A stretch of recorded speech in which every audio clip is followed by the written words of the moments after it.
Yo, we are live. What's up? What's up?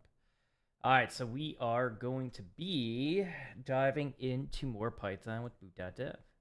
Every Monday we do this. All right, so it looks like that works. Let me go ahead and post this on Discord. As usual, there's going to be no music on YouTube, and there will be music on Twitch. Let's go ahead and post this here.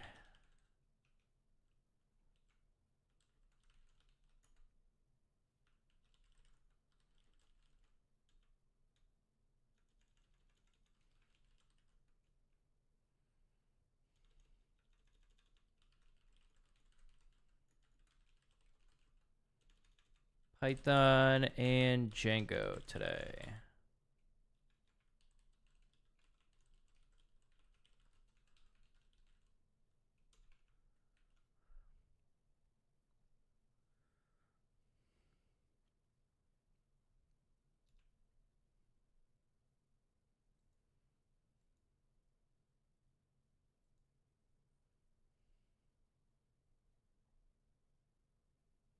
All right.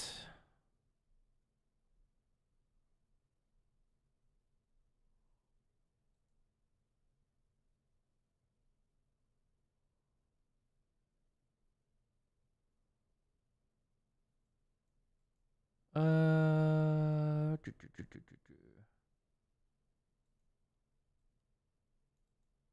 Cool.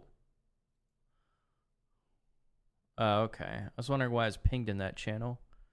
He deleted the message. That's what's up. All right, cool. All right, let's do Twitch ads. Get those out of the way. In about 3 minutes, we'll kind of jump into it.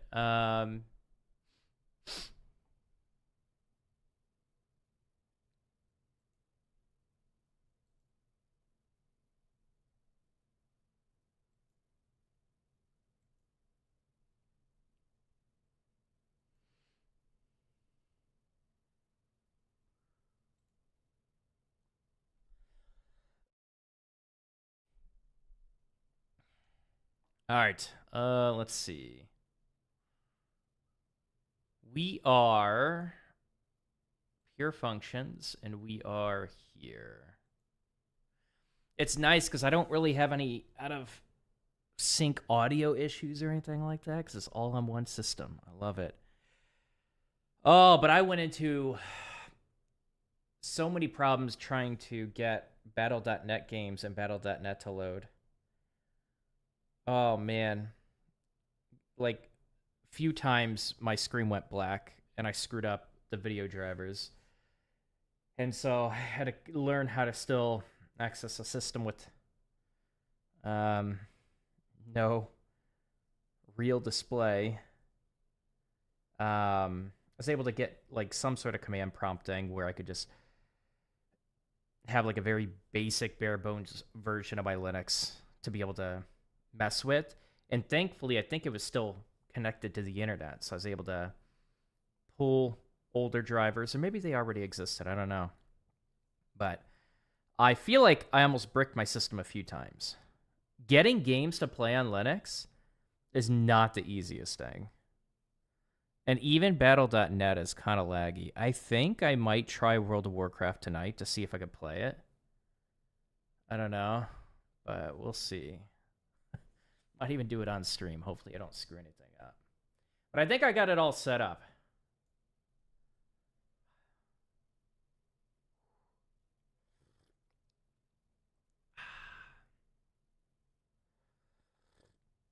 And I think the 4 p.m. time is really going to work out this week, too. I'm just waiting. We got 44 seconds of ads. And then we move forward. Also, have a controversial topic in Discord. You guys want to share your opinions on that?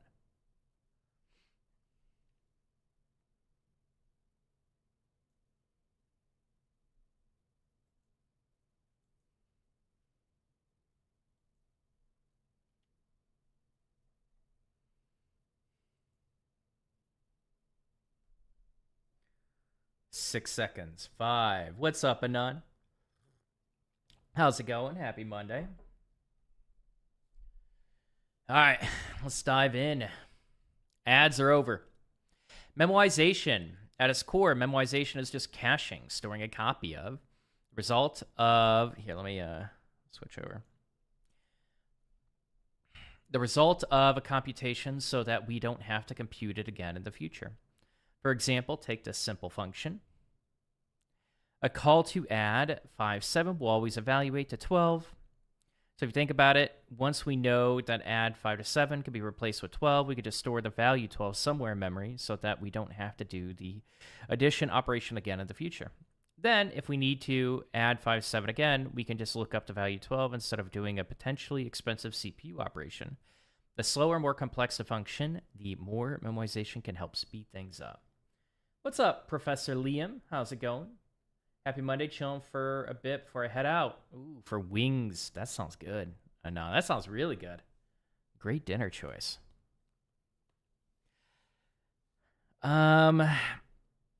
It's pronounced memoization, not memorization. This confused me for quite a while in college. I thought my professor just didn't speak goodly. Good one. Assignment. Counting the words in a document can be slow, so we want to memoize it. Complete the word count memo function. It takes 2 inputs, a document and a string. A document string. A memos dictionary. The keys are full document strings, and the values are the word count of each document. It should return 2 values. The word count. It should return 2 values: the word count of the given document, an updated memos dictionary. Okay. Create a copy of the memos dictionary. If the document is in the memos dictionary, just return the associated word count and the memos copy. No need to recompute the word count. Otherwise, use the provided word count function to count the words in the given document. Store the word count in the memos copy. Return the word count in the updated memos. All right.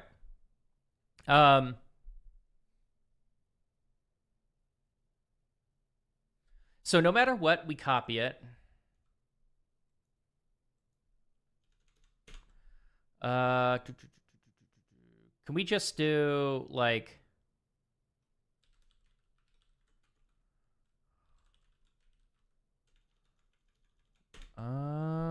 let's take a look.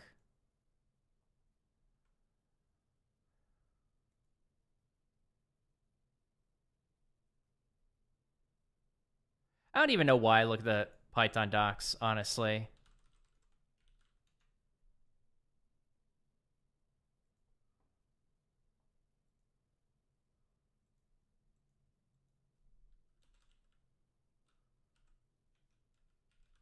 Okay, I wasn't getting an autocomplete, but let's try that. If the document is in the memos dictionary, so I think, again, Python, if document, like when we say in a dictionary, if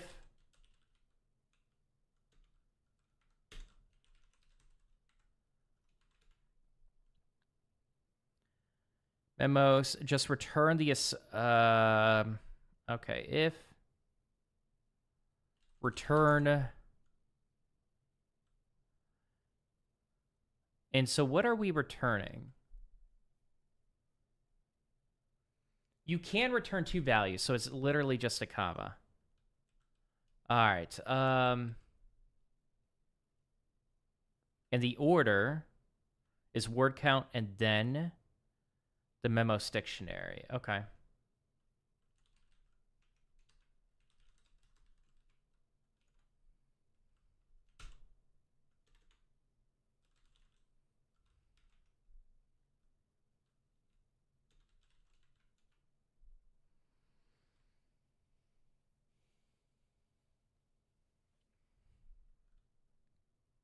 Else, memos copy document equals word count. And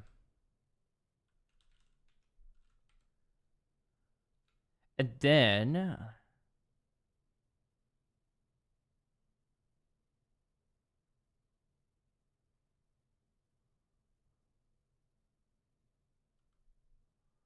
that's it.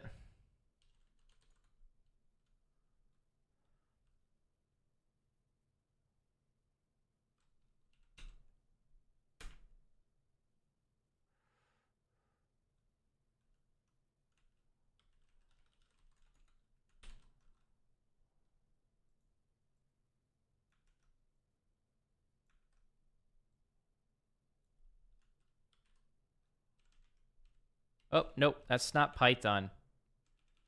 Gotta remember, snake case. Is that? I always forget the names. Word count. Memos copy.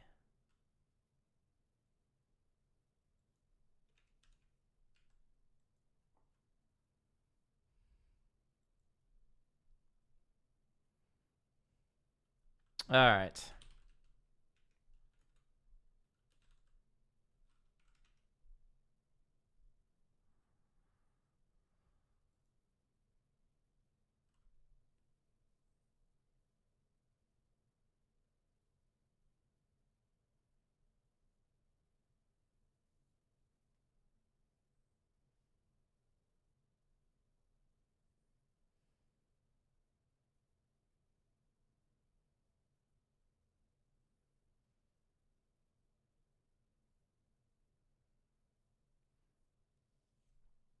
Oh.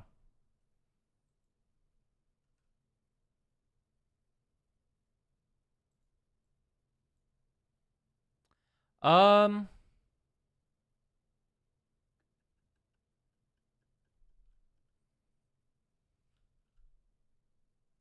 I don't know what to name it. Value. There it is.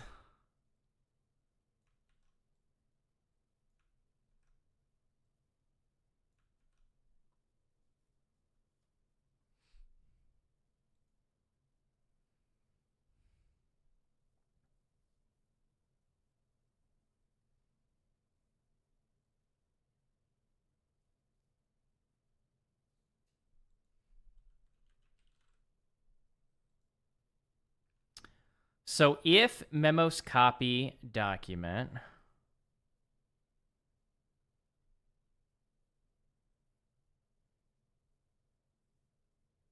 really, if memos copy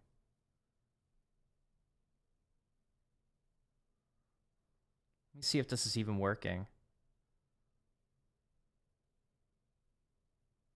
So pass, input, spam.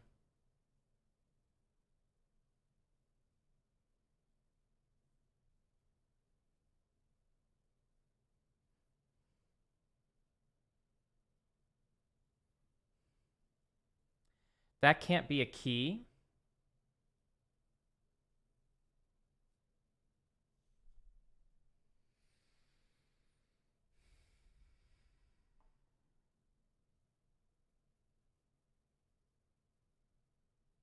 That would be a key.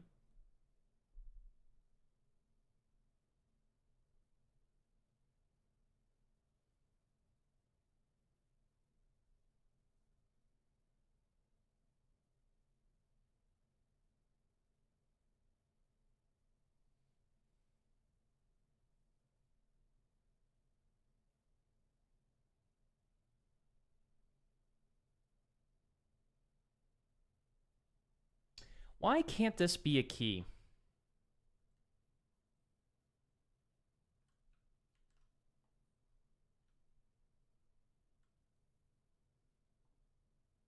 What's up, Money Ballin'? Also, if you guys have an idea, I think I'm just going to put like, I don't know, I'll put just some information below, but you see there's a black space. I think I'm going to go with this layout. There's some black space at the bottom where I could probably do something with it. I just don't know what I want to do. But at least with this, we don't really have to worry about my camera blocking anymore. Chat's not blocking. I think this is the perfect just screen capture overlay that I can do. It's really simple too. So I just created the background on my own. But yeah, if you guys think of what we could do with that, let me know. All right. I don't know. Let's go ahead and ask Boots. Why not? Let's do it.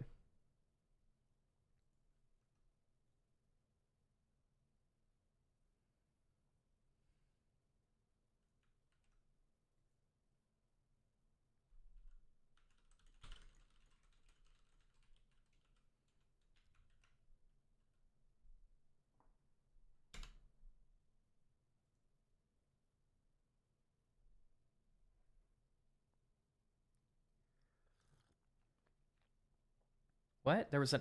Am I not seeing it? Oh, it literally is an empty dictionary. Yeah, that's right. Input memos. Okay. Um...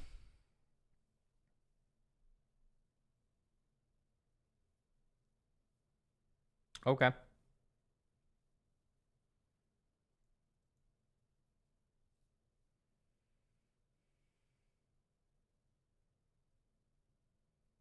I mean, basically, if it has keys, right? I mean, it's empty. Can we do... I forgot in Python. If memos copy and... Can we just do memos copy? Otherwise, we create the dictionary. Okay, so we can do that. We don't have to do equals or anything with Python. All right. Cool. No. Okay.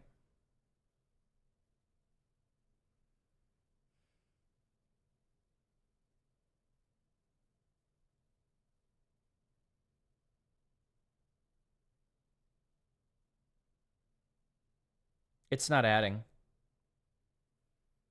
Is it? So that exists already. It's an empty. So it's not adding. If memos copy. So that's always returning false. Python.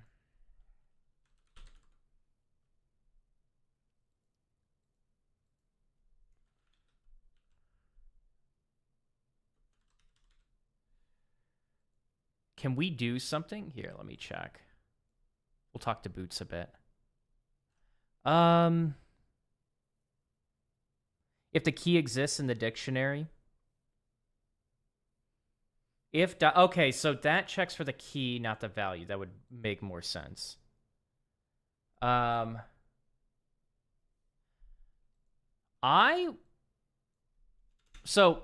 we could do that, but I want to know how this is going to be interpreted in Python.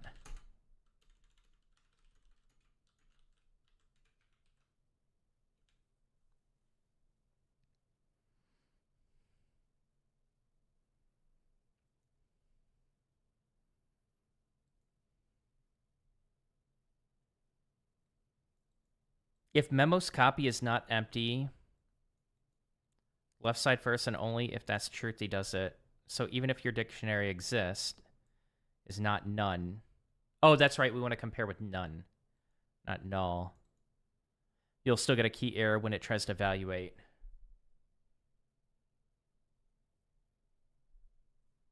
Okay.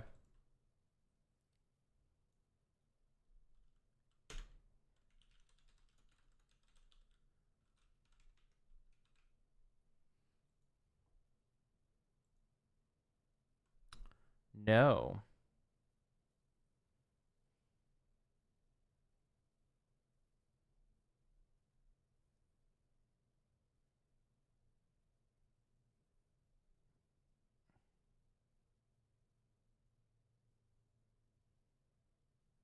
Actual word count.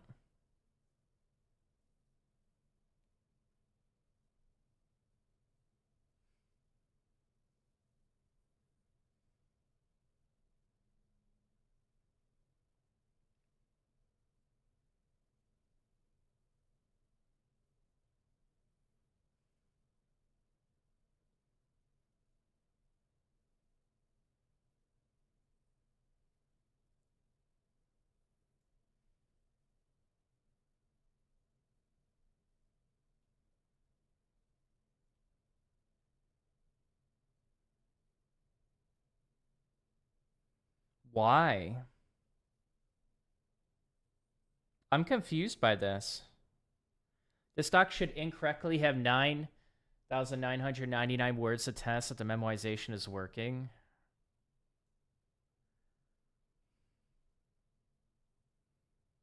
What? But this is what we're looking for. It should be 6. I'll have to figure that out.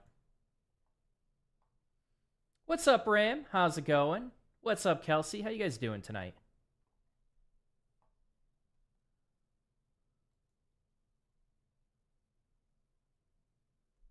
Let me think.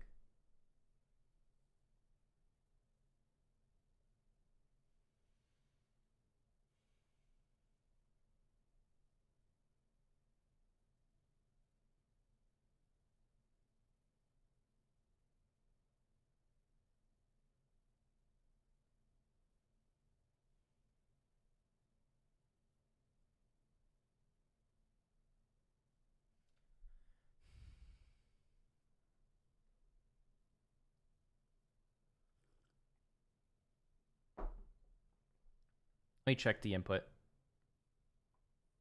So the input literally is just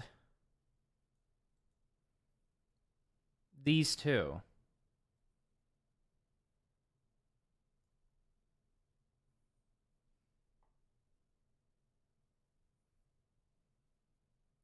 That doesn't make any sense. We're counting the number of words. I don't care if you insert 9,999.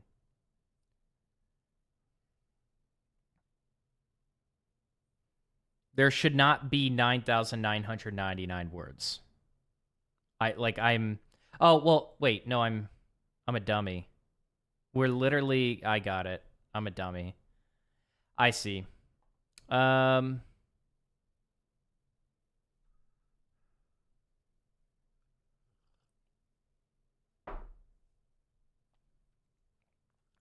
it exists in there, we are just passing that through. So memos copy. That's it. We want to... I'm trusting that he wasn't lying to me. No, yeah, of course, we want to... I mean, yeah, I guess, yeah, that's a good gotcha. I literally just assumed that we were going to have accurate word counts already. Okay, sure. That was it. What's up, Renee? How's it going? Doing pretty good. Oh, hold up. Let me catch up. Let me shrink YouTube. YouTube chat is quiet tonight, so we could probably shrink that. Got a second round interview on Wednesday. Okay, so it's coming up, Ram. You excited? Doing pretty good. I'm thinking of what freshwater fish to get. Oh, yeah, I saw the fish tank that you got. That's pretty cool. Yeah,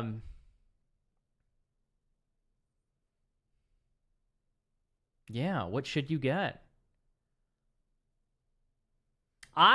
If I did a fish tank again, I think I would want to get something that's like kind of self-maintained. Not because I'm too lazy to maintain it, but I just think it's kind of cool to get a variety of fish that all sync well with each other. You know what I mean?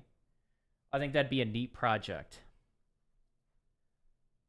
How was the weekend? It's pretty good. Pretty good. I got to chill out a bit. And, yeah, feeling a little bit more refreshed. How was your weekend?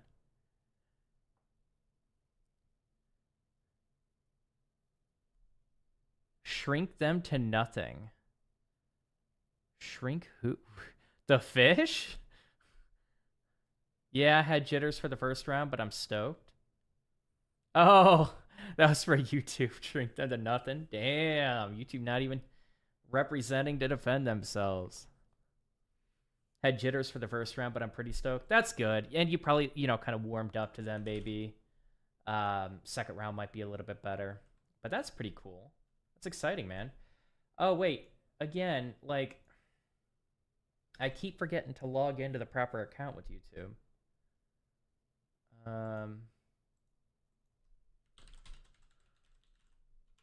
Make sure that I have moderation privileges in my own chat. Moderation privilege.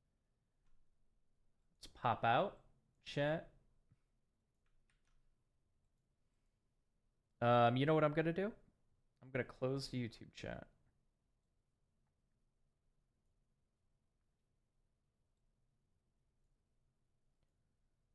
There we go. There we go. All right. Dude, I love my Linux setup. Oh, I pretty much black screened my Linux setup trying to install Battle.net so I can install World of Warcraft. I did that 3 times, and I was because I haven't like really backed up my system yet. I was really afraid. So I was able to recover it all 3 times, and I got a little bit more familiar navigating with, like, if you get, like, bad video drivers, then how do you communicate with the operating system? But I don't know. It's just, you break stuff in Linux, and then you solve it. It's fun. Not when you break it, because sometimes, alarms go off in your head, but otherwise it's pretty fun. My weekend was pretty good. Just relaxed. Nice. Hell yeah. Concert and went to nephew's lacrosse game. Fun times. Damn. Okay, so you had some fun and got to chill out a bit. That's nice. Hell yeah. What's up, Zinka? How you doing? What's up, Lamech? How's it going? By the way, that playlist you gave me on YouTube, your stream playlist, is fire. Thank you. Yeah, you're welcome. I love the Vanish song by Crystal Castles. I'll have to listen to it again. I don't think I've lined all the song names up and like remembered them, but yeah, the stream playlist is pretty solid. I think I'm gonna start getting rid of some of the troll songs and just have it be synthwave, EMD, a little bit of chill wave. And we'll kind of just build up like a legitimate playlist. The song's pretty good, by the way. I just bought my tickets to Cancun, leaving at the end of the week. Let's go. Hell yeah, Zinka. That's awesome. You got to be so excited. So I can dual stream this Wednesday, but not the 2 afterwards. Oh. Can you do it later? Because I rescheduled for this week. Are you able to do it in the evening or no?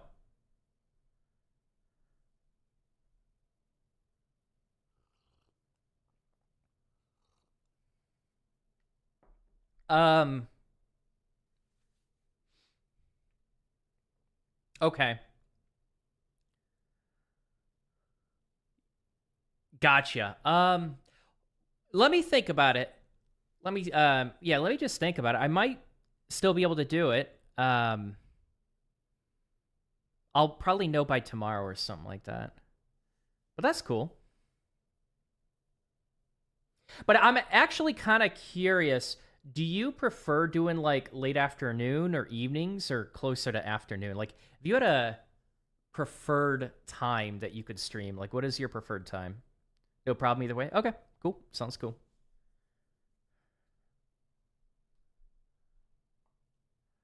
Yeah, honestly, yeah, I'll let you know. I like early to mid-afternoon. Gotcha. Okay, cool. Let's move on. Referential transparency. Pure functions are always referentially transparent.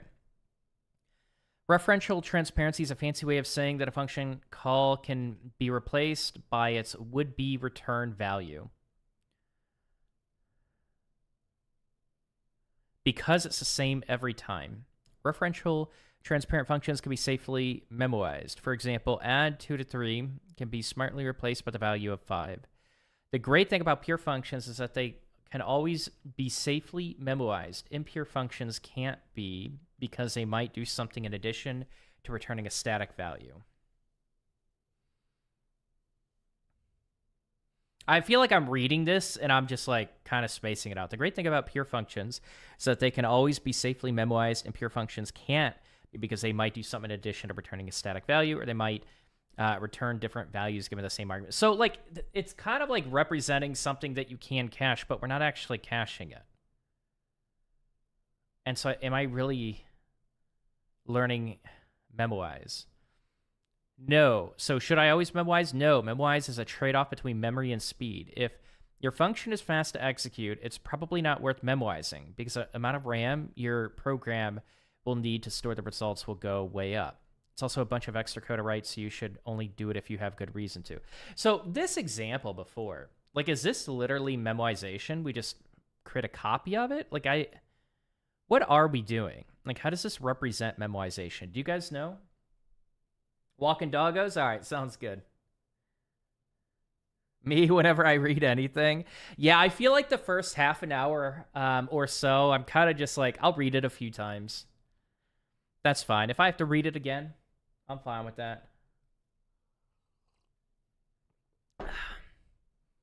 I woke up really early today. And I know you guys are going to be like, okay, Don, that's not early. But like, I woke up at 8 a.m. That's really early for me. I had my alarm set for... NKLS God, thanks for the follow. Welcome. I had my alarm set it for like 8:45 a.m. And that was going to be my early time to wake up. And I woke up at like 8:05 or something like that, which is crazy. But it means I didn't get a lot of sleep. But you know when you kind of just like wake up naturally, maybe during like an ending point of your dream or something like that, and if you just wake up then, instead of getting up at your alarm, sometimes you feel as energized as if you would have woke up by your alarm and that pulled you out of REM sleep, right? It's like when your alarm has to wake you up, generally you're going to be a little bit more tired because it kind of disrupts that cycle. But when you wake up naturally, man, kind of just feel energized. I think that's neat that happens. Thanks for the great content. You're welcome. Glad you enjoy it. Welcome. Welcome to the community. I'll congrats you on the 8 a.m. It's progress. I'm anti-alarm. I think they're bad for your health. I agree. I have always had really bad sleep habits, though. Anon, you have no alarm? Yeah, but when do you wake up? It's one thing to advertise. Yeah, I don't even have an alarm, but like, when do you wake up?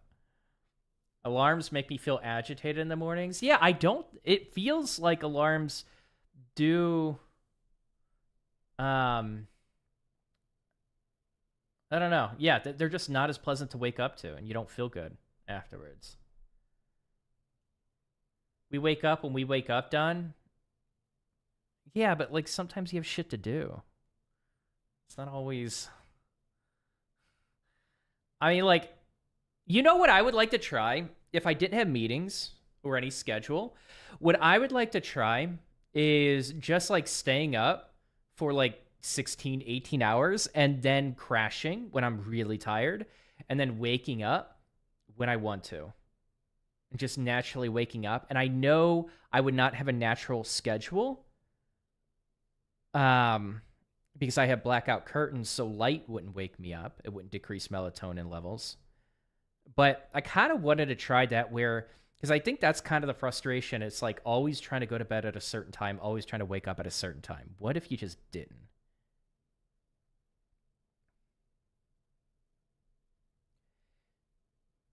Maybe you got an opinion on my struggle right now. I will graduate media informatics in 10 months, and I want to get a good tech stack. I'm currently thinking about going full stack web with Scrimba. I mean, like, what is the purpose of doing that? I think we have to know the purpose before we can answer that question. What would out think? I don't know what that means. That shit can wait? What shit can wait? There was no point in having an alarm when I could hear it. I haven't tried the vibrating one. Oh, that's true. You mean when you couldn't hear it? Okay. I haven't tried the vibrating one, but I usually wake up at like 7. Oh, so, okay. You naturally wake up. Whatever you had to wake up for? No, it can't. It pays the bills. I feel better waking up early. The bills can wait? No. Now, if I make a commitment to wake up, and I have a meeting or anything like that, like, no. I'm gonna keep my word with that. Don, what can wait? The stuff we need to wake up for? Yeah. Like, what? Are we really having this conversation? I mean, the purpose is to have a good chance at the German job market. For what, though? Are you trying to become a developer with... So you went for some media degree, and now you're trying to become a developer? And you're trying to get a professional developer position? I set alarms for things I have to do, but otherwise I don't use one. I'll be rational, I guess. That's good. I mean, like, if you don't have a meeting or anything, then for me, it comes down to just, like, I feel better when I wake up early. I feel a hell of a lot better when I wake up early. It's just more sunlight. Sunlight's good for you. Vitamin D's good for you. I just feel better. I want to understand, so how does this problem represent memoization? Think about, it stores the result of an expensive function call, and when the same input... So it's basically representing it with, we just grab the value of the old memo and we don't compute it. Is that what it's... Is this memoization?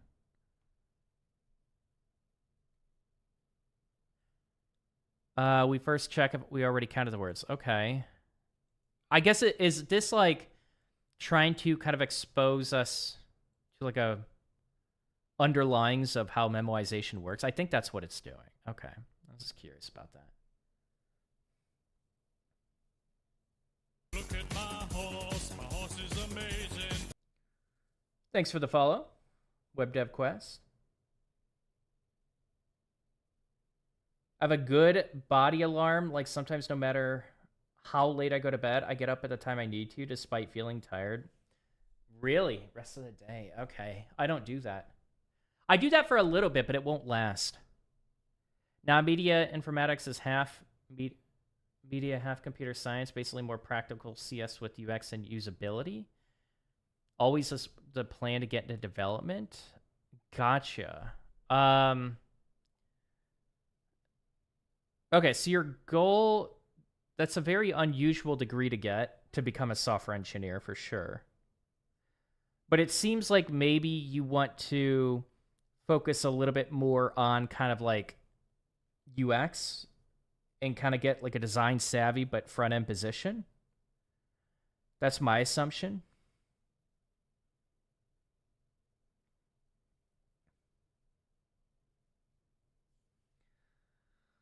So what was your question? What do you think? Full stack web dev or full front end with... I don't know what you're saying. You're saying go full stack web dev with Scrimba. Scrimba's really strong with the front end. The full stack is really new. I don't know if it's going to prepare you that much. I mean, you could start with that for full stack, but then you go or full front end with Boot.dev. Boot.dev is not front end. Boot.dev is back end. I mean, so I think you're mixing them up. I'm not sure what you're trying to do.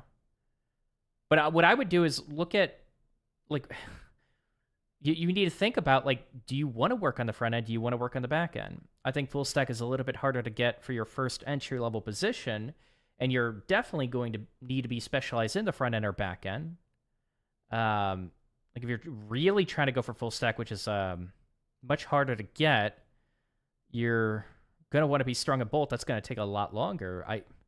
It just kind of depends what you want to do, but I usually recommend Scrimba for front end and Boot.dev for back end. I think both are going to set you up pretty well for each. I think you just reversed the Boot.dev one. I have no problem getting sunlight. Just search sunlight 12 hours on YouTube and set your brightness to that full 1000 nits. Are you the guy that came in and said he had too much sugar last time? Has anyone ever watched the show My Cat from Hell? I started rewatching it recently, and no, I've never even heard of that. What's it about?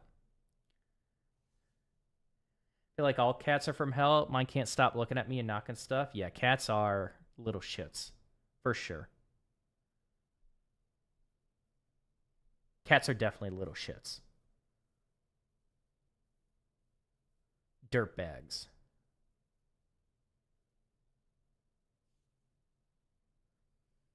Thanks, Zinka. Thanks for that clarification.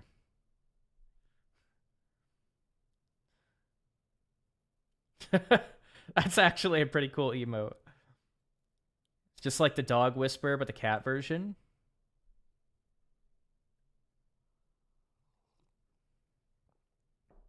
What's the dog whisper? Which expression is not referentially transparent as the integer 5?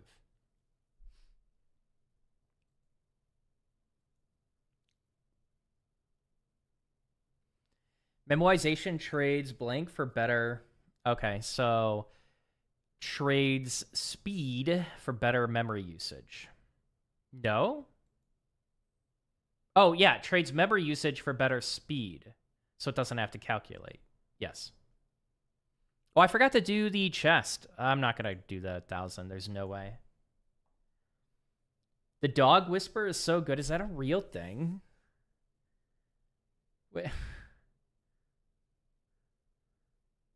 Are you guys trolling me? I mean, the question is if I should get more experience in web development with Scrimba frontend and backend, since I already have a decent knowing in JavaScript. On the other hand, Boot.dev teaches 3 languages and more in-depth. So the question is, should I invest a 10-month into getting better at JSTA or getting a wider knowledge with Boot.dev? It depends on what you're going for. So I'll be very clear with you. If you're trying to become more of a front-end developer, Scrimba is going to be the way to go. If you're trying to become more of a back-end developer, then Boot.dev is the way to go. It's really that simple. Don't overcomplicate it. And again, like I'll clarify again, but I don't think going for a full stack position initially is that realistic. And even if you're going to get one, you're still going to specialize in either. And that position is going to, like, your skills, whatever you choose to double down on, needs to be appealing to that type of position and its requirements. Like, do they need you to be stronger on the front end? Do they need you to be stronger on the back end? But again, front end for Scrimba, back end for Boot.dev. That was my answer to you. It's about a guy named Kesar Millen that trains people's dogs that are out of control. Oh, okay, gotcha. Oh, I think I know what you're talking about then. I didn't know he called himself the Dog Whisperer. Huh. I think I know what you're talking about. I thought it was actually like he could communicate, like, and understand the words, apparently, that were coming out of your dog. That, like, kind of like a ghost whisper. So it's not literally that. Okay.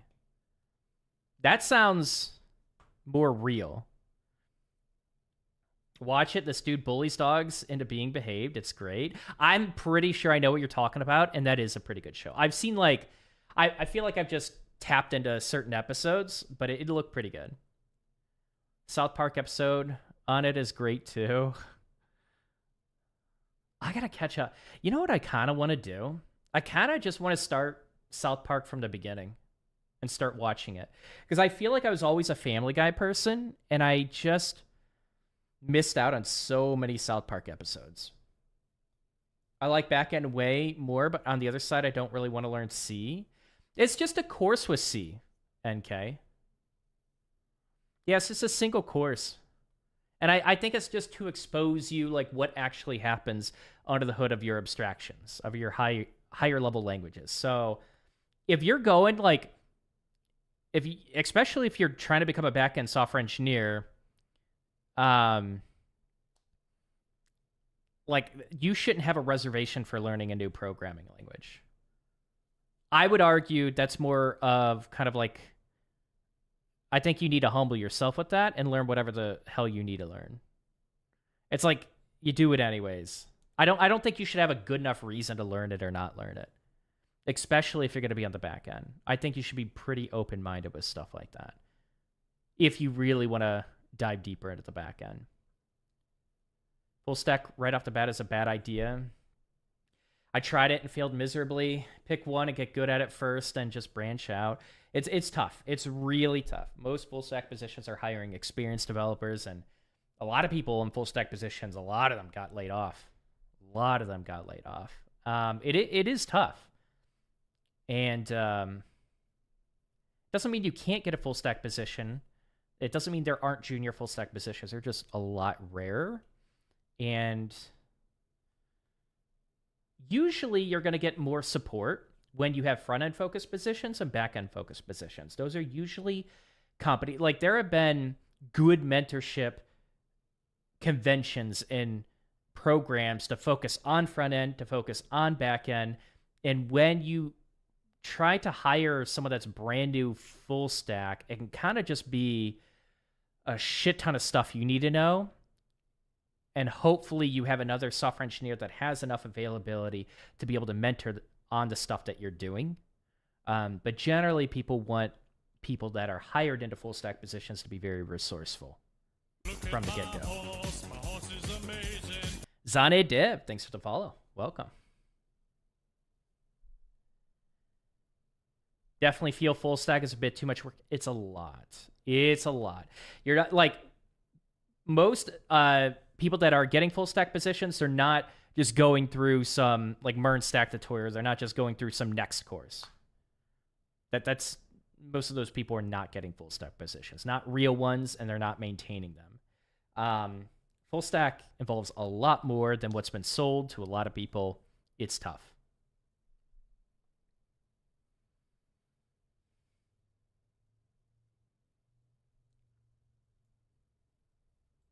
What's up, Ensley? Guessing that's a South Park reference.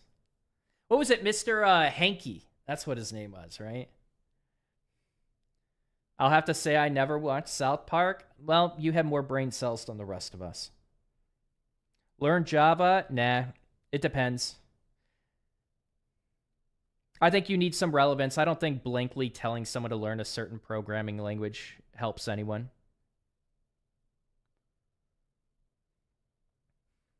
Now that you've been doing Python for a while, are you liking it more or less than JavaScript? I think I like it less than TypeScript. I find myself, the more I use Python and even the more I dive into Django, I find that I'm liking TypeScript more. Honestly. I think a typed language is kind of growing on me. I do want to get some exposure to Go, but I don't know. I'm finding TypeScript is growing on me. Learning memory and pointers is pretty important. I do like that Lane kind of just forces you to go through that.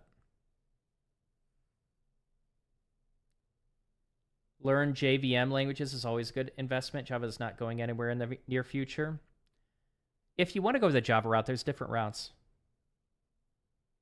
I would agree. Java's not going anywhere.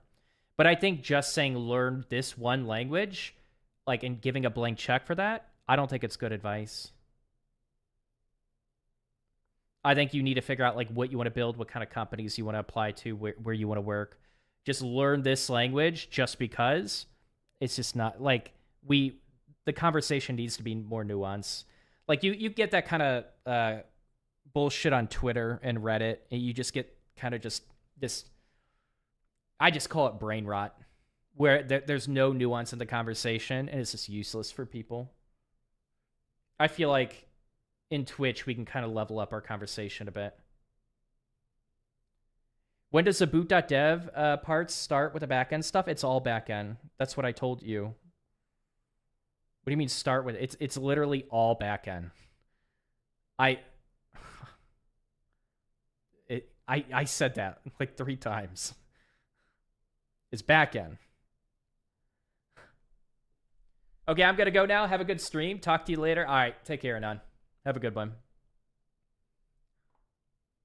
Personally, try a programming language you want to build something specific in. If you don't enjoy it, try different. Yep, 100%. You can switch. A lot of people think like they got to lock into the right language. Just try something. I think like a lot of people are like, what language should I learn? Well, what do you want to build?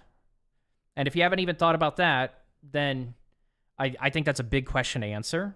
Doesn't mean you won't change your mind, but like what excites you about programming? Like why the hell do you want to learn it? What would be cool to build? If you could build anything, what would you build? And like, what's a popular stack with that? And you could switch stacks. You could switch a language.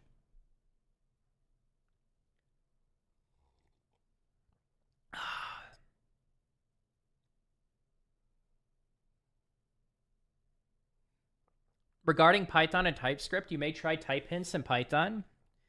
I don't think I want to. Why not just use TypeScript? I don't care to make Python work for me because I favor TypeScript. I don't think it should. I understand that's an option, but I don't, like, I'm not really in love with any language. Why try to make something work that's not working for you? I'm going to continue building something with Django. I guess what I'm trying to say is, like, I don't have enough of a reason to dive, to, like, try to make Python work if it doesn't. I still have quite a ways to go with Python. Like, we're going to be spending the next, like, 2 months minimum going through the Python stuff in this. Maybe I'll like it more. Maybe I'll like it more with Django. I don't know. We'll see. I don't feel like I made a solid decision yet because I haven't built anything with Python. I mean, we built like that tutorial project, that game, but I don't care about that. Like, I haven't built anything on my own with Python, so I don't really know. Regarding, I love TypeScript, to be honest. I've done a lot of front-end work and love back-end, and type definitions make the error handling and problem solving way easier. Yeah. I think I use JavaScript a lot for personal projects, and TypeScript has slowed me down a bit. I never really dealt with a lot of type errors in JavaScript. I just never did. I've worked on professional applications. I've worked on personal projects. I never really cared about it that much, but I do find value in it the better you get with TypeScript, and I find that I can speed through things a little bit more, but I'm still also at a level where I'm still a beginner with TypeScript and getting more comfortable with it. And I do think as I get better with it, I will like TypeScript even more. I agree. It's definitely slowed me down using TypeScript. And that's bringing in TypeScript. I don't like when people make the argument it makes things faster. No, it doesn't. And they try to, like, there are several arguments to say, like, it makes things faster. No, it doesn't. It slows development down, and that's not necessarily a bad thing. Sometimes development and the JavaScript world is moving too fast for its own good. That is the thing. I like that TypeScript slows down the development process a little bit. I actually do like that about TypeScript. When I started, I didn't. And I had to get over this hump with it, you know? My point is that you may not miss TypeScript too much if you give type hints a chance and run MyPy to check it. Maybe. You might be right. Do I care about Python enough to do that? No, not really. I don't really care about Python enough to do that. It's not that, like, I wouldn't enjoy. I actually like the lack of types in Python. Honestly, I think I like Python at the back end more than I like JavaScript on the back end. And I like that speed. But I probably like TypeScript more than both. And I think Python is pretty good for just kind of like simple scripts. And maybe I'll like it after I use Django and want to build something like a full web app with it. I don't know. Again, it's like, why do it if it doesn't really excite me? Let's just learn Python. We'll get through the courses, see how I like it. I'll build something with Django. I'll see how I like it. That's that. Maybe I never use Python again. That's okay. I'm totally fine with that. And maybe I'll love Python. Who knows? But I don't think it's like the lack of types that doesn't excite me about Python. I think two things bother me about Python. One, Python bros suck the oxygen out of the room. And this is just me in general. Anybody that blindly just promotes their language blankly, there's no nuance to it, I don't care to listen to them. Honestly, I'll usually give them a heads up, like, don't just be a cult member and push your language. I don't give a shit about your language. But also, I think there's just some weird scope stuff I don't like about Python as well. I mean, I should be able to access variables I create in a loop, potentially. I do like the scope rules of JavaScript. Python's a bit weird with it. But that's pretty much it. Other than that, it's like, I don't necessarily, like, I like the syntax. It's more readable. It's way more readable in Python. I do like that about it. But, like, am I really excited to just triple down on Python and build a bunch of stuff with it? No.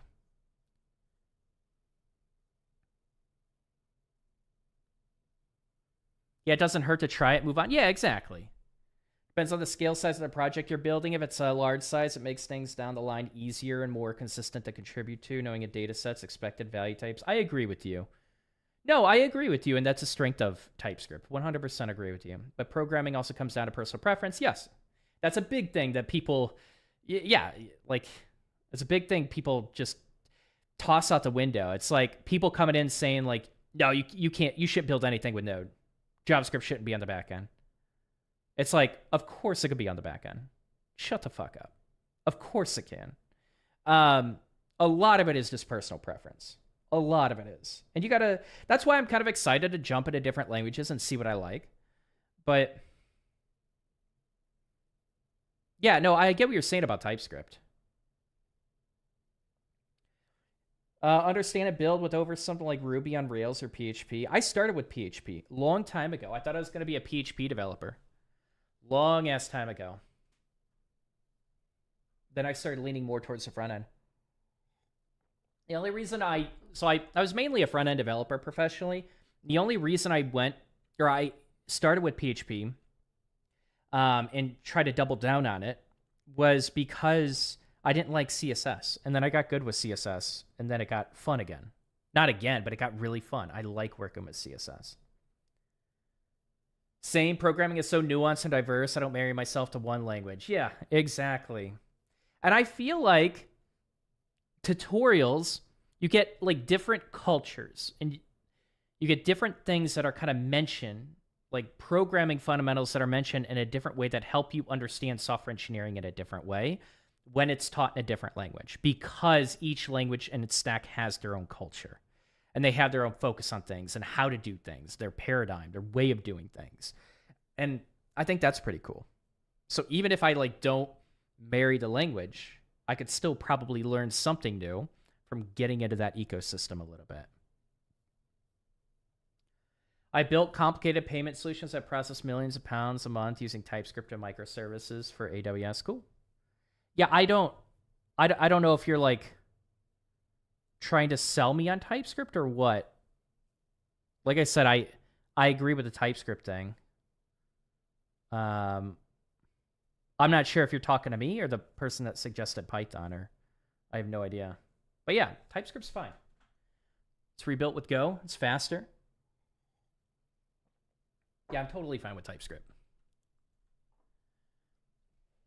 All right, pure functions practice. Doc to doc is customizable.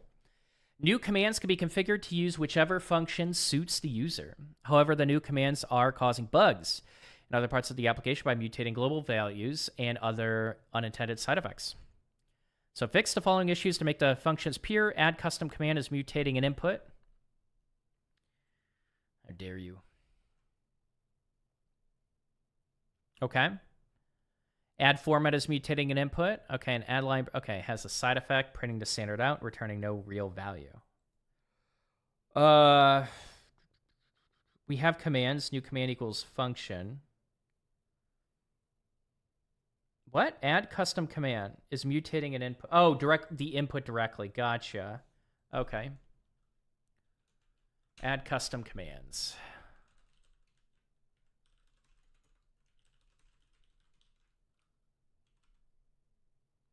Do we have no? Oh, I'm sorry. We had a YouTube chatter.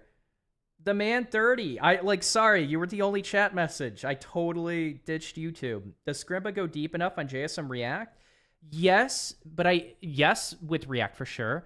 JS mostly. I think it's like 80%, 85% of the way, but it's still better than any other front end course that I've seen.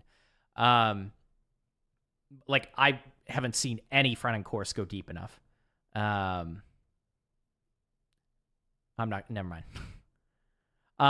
So they have courses that go a bit deeper, and I think they're really light on the class stuff. But they do have courses that go deeper into JavaScript, but you have to go outside their front end track and do the extra courses that they created. I have a live stream somewhere that mentions like what I would supplement with after you complete their front end track. And it's with their courses that they created that they just haven't included in the front end track. So Scriba itself, yes. The front end track, though, you got to supplement with their extra courses. All right, commands, custom commands.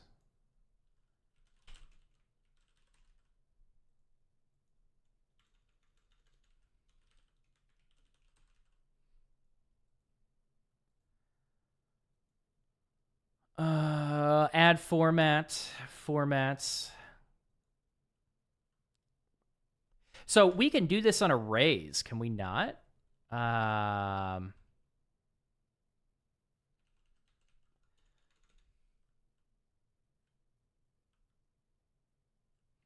don't know.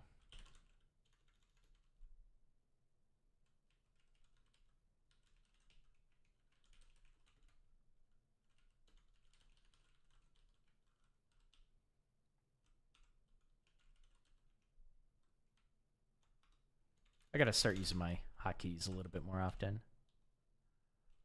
Okay, let me do it.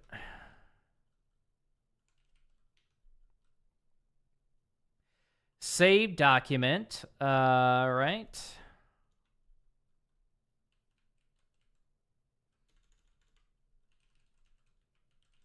I don't think that's the best variable name, but that's okay.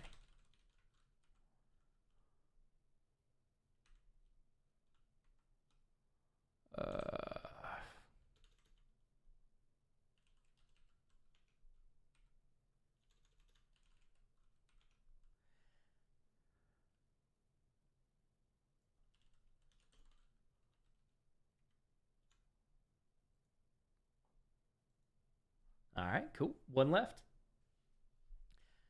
Yeah, my bad, the man. I don't know how long that message was up. We just haven't had anyone stop by. We've had a lot more people stop by on Twitch. But hopefully you were still there to hear the answer.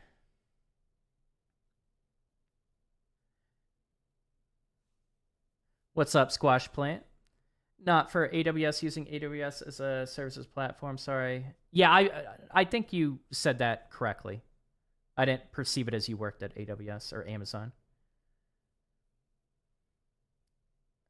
Sent that before I finished. I'm just saying I love TypeScript, but I don't expect all devs to love it. Okay, you're just kind of like sharing like why you love it so much. I got it. I love TypeScript, but I don't expect all devs to love it like I do for the reason I do either. I'm not selling you TypeScript. I think it sells itself if it's what the user needs from it. I'm just talking about my own experience. Okay, gotcha. No problem. There's nothing wrong with getting excited about it. I think like, again, just saying like you should learn this. Hold up. Like this. Let me see if I could find that. Hold on. Python meme toilet.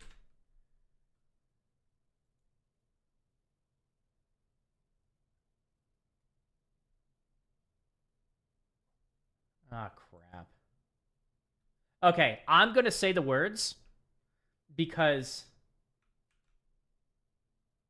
Yeah, I'm going to say the words of the meme. It doesn't have it. Hold on, let me make sure I have the correct...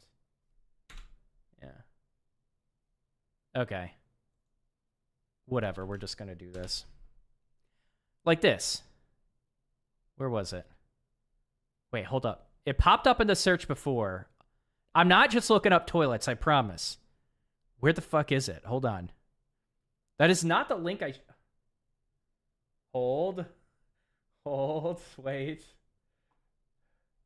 Guys, hold up. No, I swear. Where the fuck is it? This. There it is. This meme. The meme is, you see the text, you should learn Python, bro. I hate people like that. I hate programmers like that. Absolutely hate programmers like that. I hate that. But to get excited about your language and talk about what excites you, I think that's totally fine. I swear, I wasn't just looking up toilets. I'm not weird. I'm good, man. Vibing over here with some Firebase issues. Gotcha. Nice. I'm sure you'll get over those soon. Are you using like Firestore or the authentication or like Firebase real-time database? I'm guessing one of the three. Why is a green shirt girl link purple? Pre-clicked. Green shirt girl?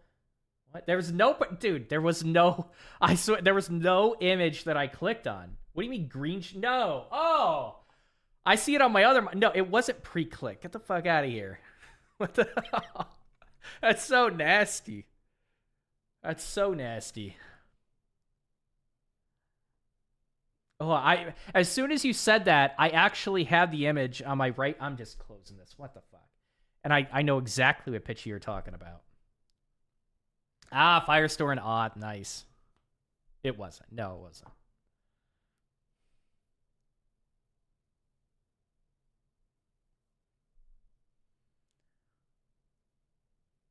Just testing it on a wardrobe app. Ah, very cool. Nice. Yeah, Firestore is powerful. The authentication is powerful. Makes things really simple. Don spends time in just chatting and on toilet memes. I posted one toilet meme. One. In our Discord. Yeah, you guys are weird. I swear, most of you just project things onto me. I agree. I can't stand devs that think they know more than everyone else and demand everyone learn what they learn because they're the... Yep. Yeah, I generally just don't get along with devs with egos. I just don't care to. Like, I met so many devs in the industry, and the beautiful thing is, like, when you're working as a professional dev, sometimes you get that one developer who's really good at what they do, and, like, they just have a big ego, and every time you know when you have to go talk to them, you have to, like, humor their ego, or you're going to upset them. And you kind of just let them rant about stuff. You let them talk. Okay, sure. I don't have to do that now that I don't work for an employer. I just don't have to. And it's wonderful. I get to literally just talk with only devs that I want to talk with that are pleasant to be around. But I think like most companies don't like devs like that. Usually they'll kind of like get pushed to different teams or laid off and stuff like that. One is enough to make it lore. Yeah, I know. I think that's what it is. You just want it to kind of become embedded in the history of this channel. Zink, especially you. Back when making join or joke Facebook groups was a thing, I made one called double checking for urinals to make sure I'm in the right bathroom.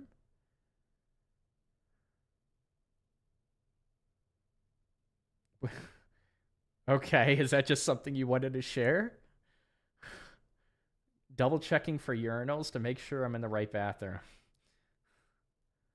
Okay, well, thank you for sharing that. What a great group that you created, Ran. Everyone give Ram a round of applause. Very good. Great job. Good job.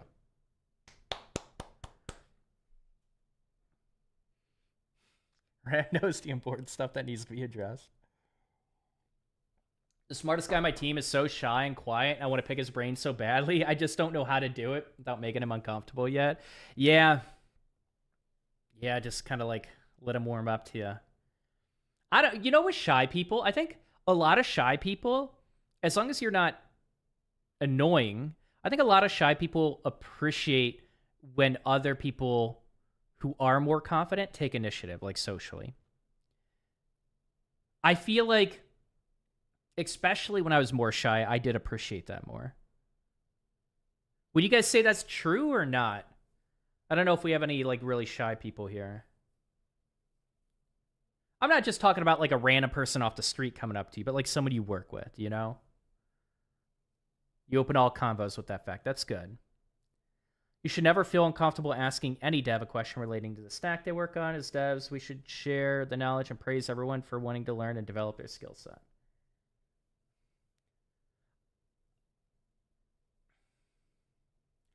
I don't think you should feel uncomfortable, but I do think there's a social dynamic based on the personality type. And I think being aware of that is good. And I think how you approach it, or like limiting the amount of questions you have and stuff like that, I do think it's... I think what she's saying is she doesn't like want to bother him. And I don't think every dev should just be completely open all the time to answering a bunch of questions. I used to be shy too, and yes, this is very true. Yeah, I feel like a lot of shy people, and even like if I go up to shy people, I feel like a lot of shy people do. I mean, like as long as the conversation is reasonable, they appreciate the initiative. I think they do.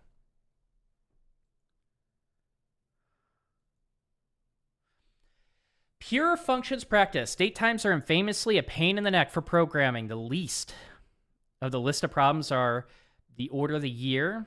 Okay, oh wait. The least of the list of problems are the order of the year, month, and day of a calendar date. Some countries use day, month, year format. Others use year, month, day.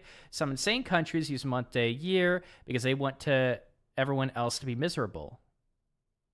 Yeah, I mean, US over every other country, of course.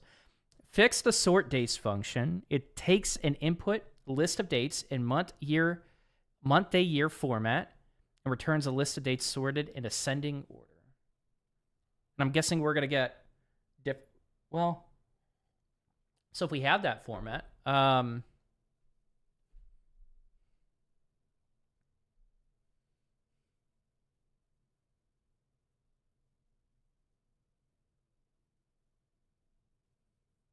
assuming there's date time stuff in Python. I'm not going to look at chat while I try to solve this.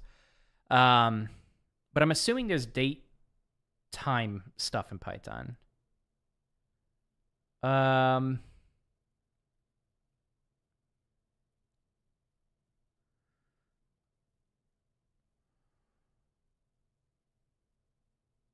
mean, let's just look.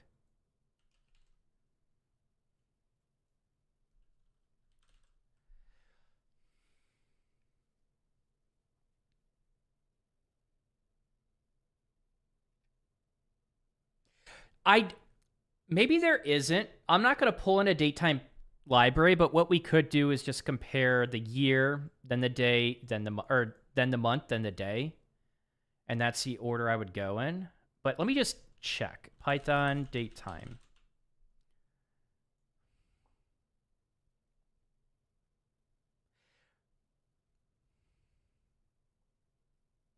So we could probably convert it to...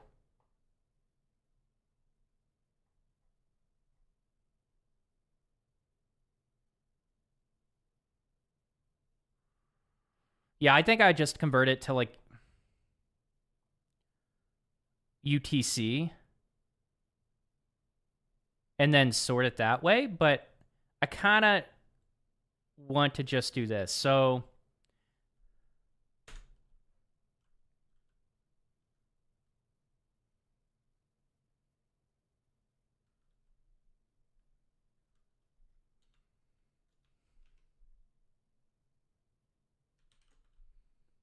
I'm going to be honest. I think we just do that.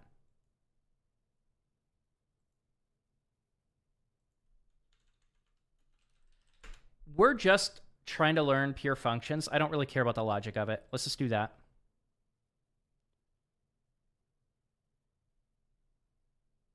I haven't messed with date times in a while.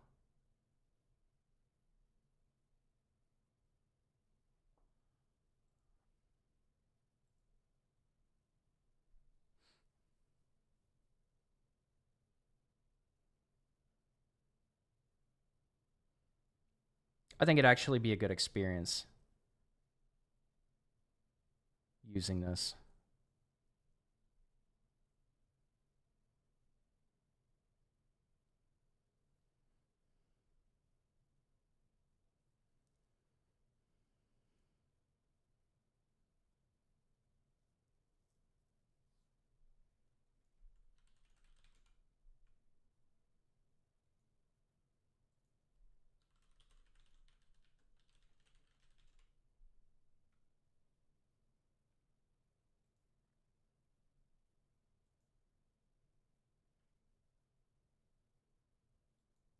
Fuck it.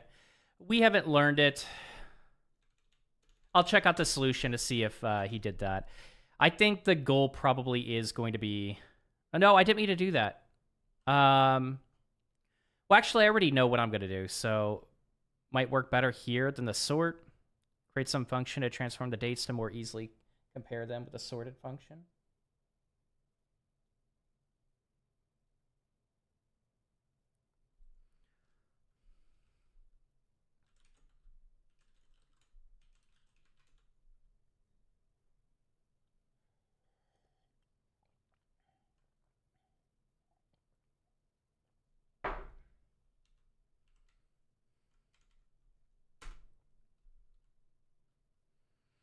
Um...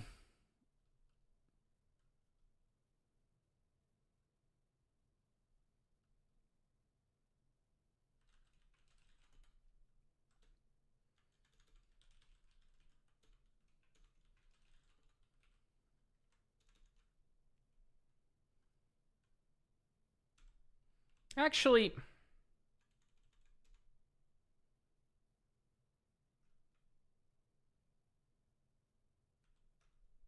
I kind of want to use map again. Map in Python doesn't edit in place, I'm pretty sure. So formatted dates equal...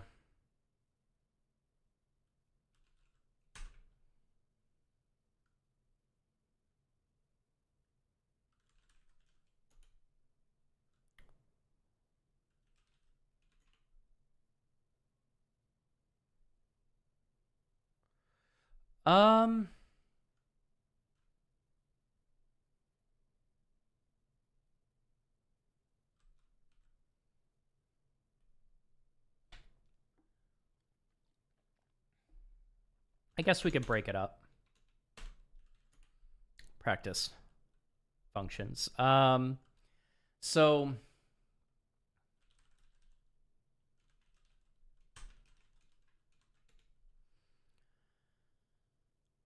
we essentially can trust that month, day, year, that's going to be the format. So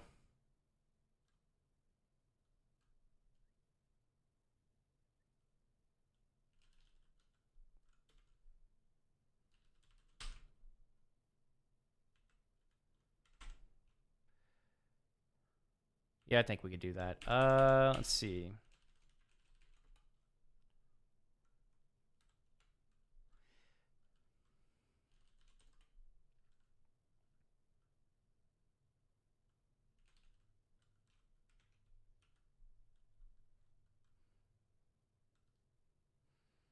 We do want it organized by year. We're going to have to convert it to a number. No, we aren't.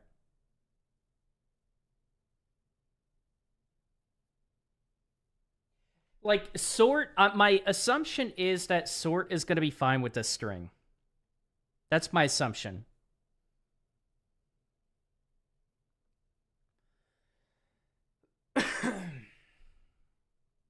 I'm pretty sure.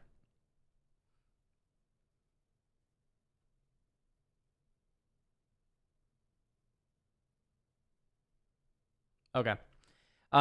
Date parts, what are we doing? 2.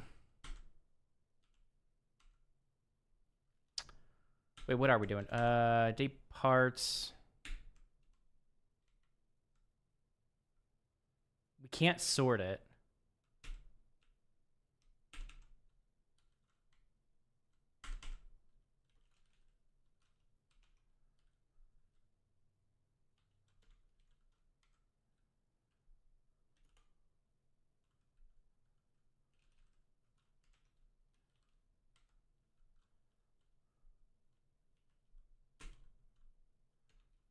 Join is weird, isn't it? Ah, crap. Hitting all the wrong keys.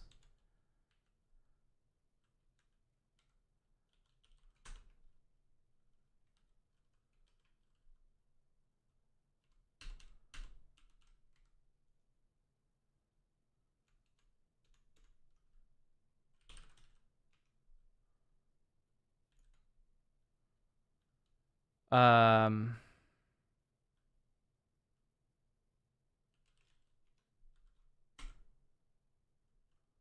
can we just print this?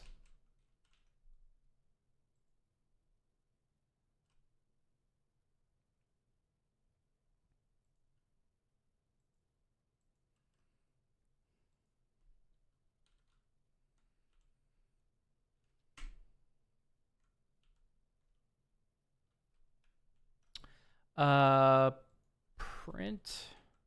Forgot how to convert it. Oh, no, no, no.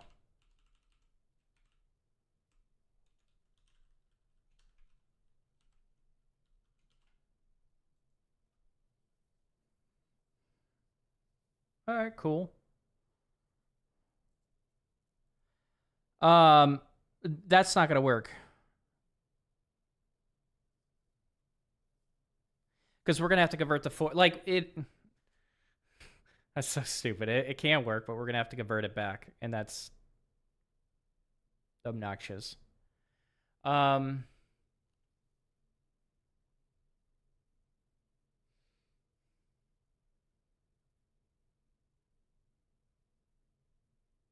Maybe we just have to convert it back.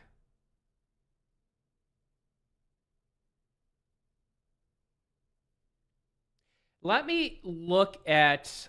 So I'm trying to make sort work. Let me look at sorted. Let me see if we have it in the spell book.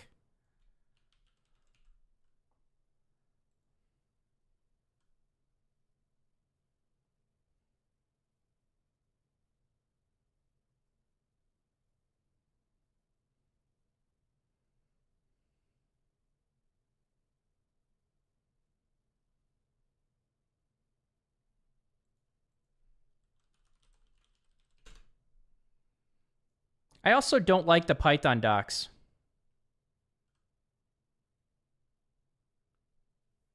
It's one other thing I don't really like about Python. I don't think it's that readable.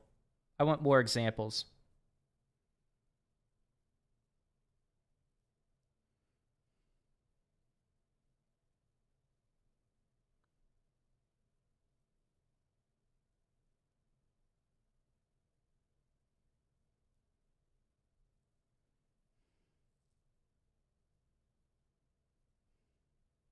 Key. As keys? Just give me sorted with a function.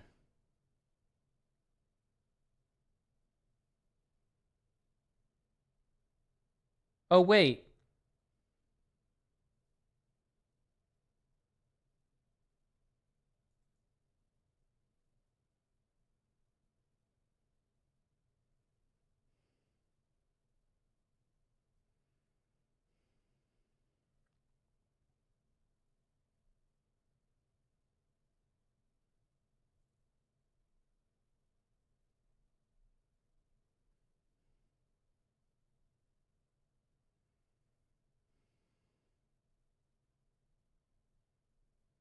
What am I reading here? So sorted has a key function. So have a key parameter to specify a function or other callable to be called on each list item prior to making comparisons. So we could just...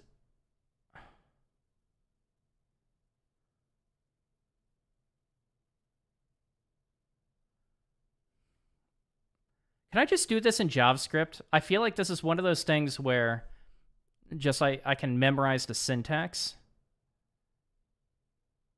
But I'm guessing the sorted function is kind of the same thing. I think in the sorted function, what we probably... The problem is, like, in the sorted function, we would probably convert the string for both values that are being compared. And it'll still return the original value. That's what we have to do.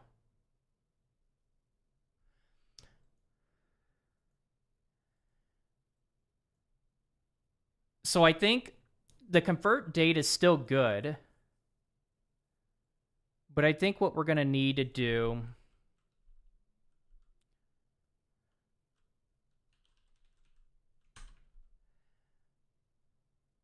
So sorted takes an iterable and a key, and the key can be a function.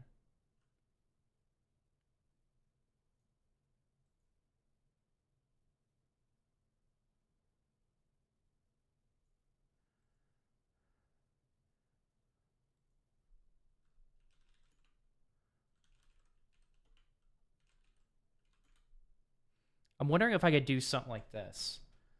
I'm thinking JavaScript world. I got to look at the docs a little bit more closely. But if we can convert... So we're not... You're saying we have one? Well... Can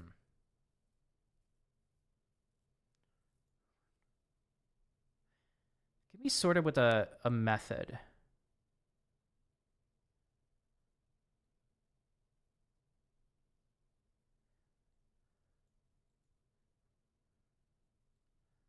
That takes a single argument and returns a key to use for sorting purposes. This technique is fast because a key function is called exactly once. I essentially, in the sorted function, want to convert and then compare. Can I do that with Python?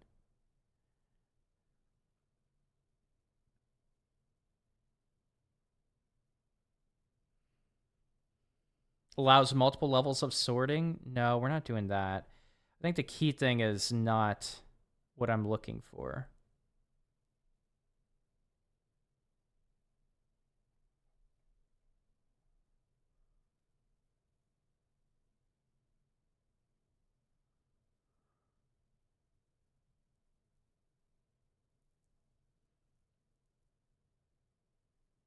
I don't think it works the same way.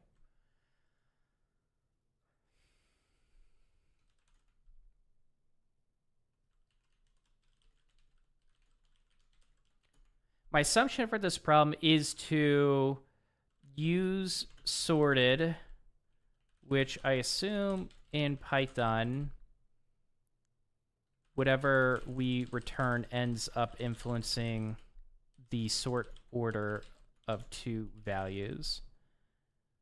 But in JS, I could convert... But in JS, I could convert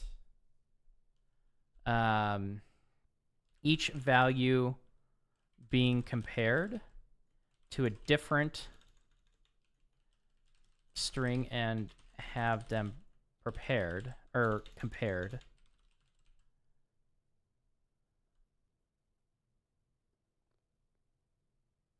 In the sort function. Is that a thing in Python? Is that how sorted can be used? Is there something unique about sorted in Python that would likely require me to do this a different way? I have no salmon for you. I'm not clicking that.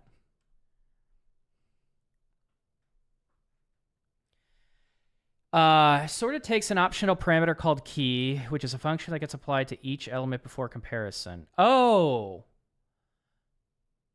It gets applied to each element before comparison, but the problem is, like, is the previous element going to be compared in the same way? Probably. I would assume so. Key function takes a single element from your list and returns a value that will be used for the comparison. Wait, what is it? Key function takes a single element from your list and returns a value that will be used for the comparison. It doesn't modify the actual elements, just how they're compared. For example, if we had a list of words and wanted to sort them by length,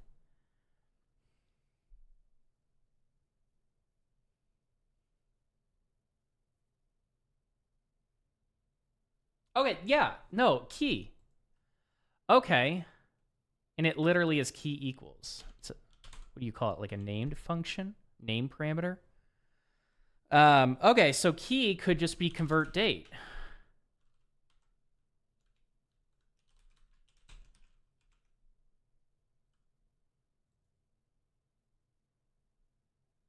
We're not. Well, I mean, no. Well, I mean, okay. Let me try this because obviously we're not going to see the format, so we'd have to log that. So return formatted dates.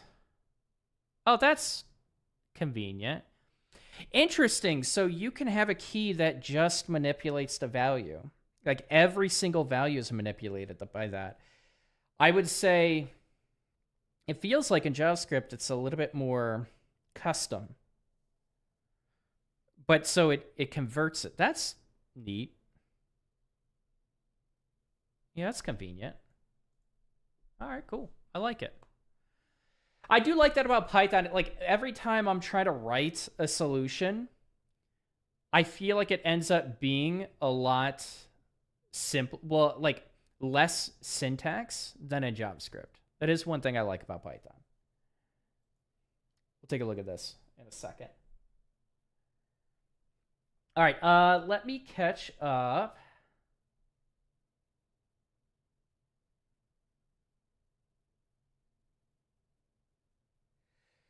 If I'm with shy people talking about common interests like video games, shows will break the ice. Yeah, 100%. 100%. I think what I mean, I've asked devs before a dev-related question, and they basically rolled their eyes and acted high and mighty as devs. This should never be the way we act, no matter the... I agree with you on that, Ensley. Yeah. Those are the kind of devs I don't get along with. All right, you're probably already out, Zinka, but thanks for joining, if you can still hear me. Have fun with the book club. I thought about doing a book club, but like in this Discord, but I'm a big fan of like self-help stuff. Well, not necessarily self-help, but more like productivity, business-oriented, or psychologically oriented, or psychology-oriented. I don't know how many people would be interested in the books that I read. How do you break out of your shyness? It's forcing yourself to go to events and talk to people. That's it. It's doing. It's just doing that 100 times. And I think signing up for stuff can help commit. It'll make it a little bit easier to commit. But especially things that require money of yours.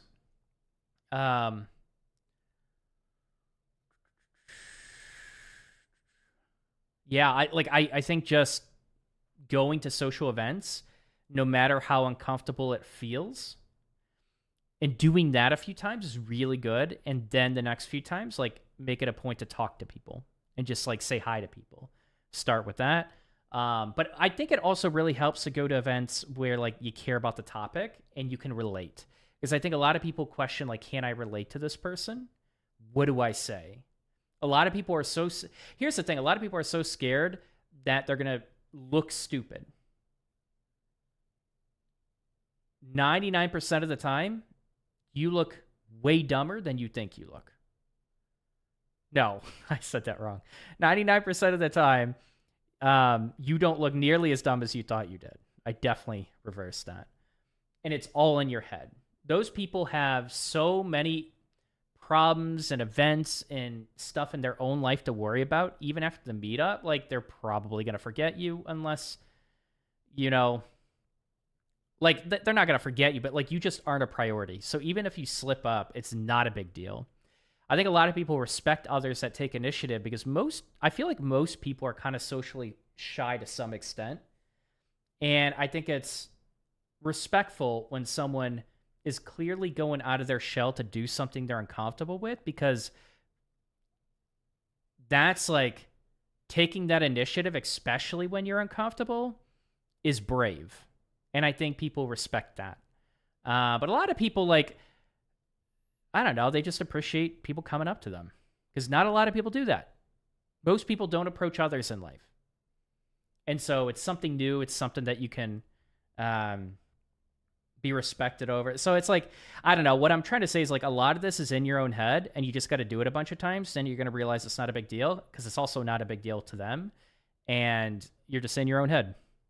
But it's just like repetition with that.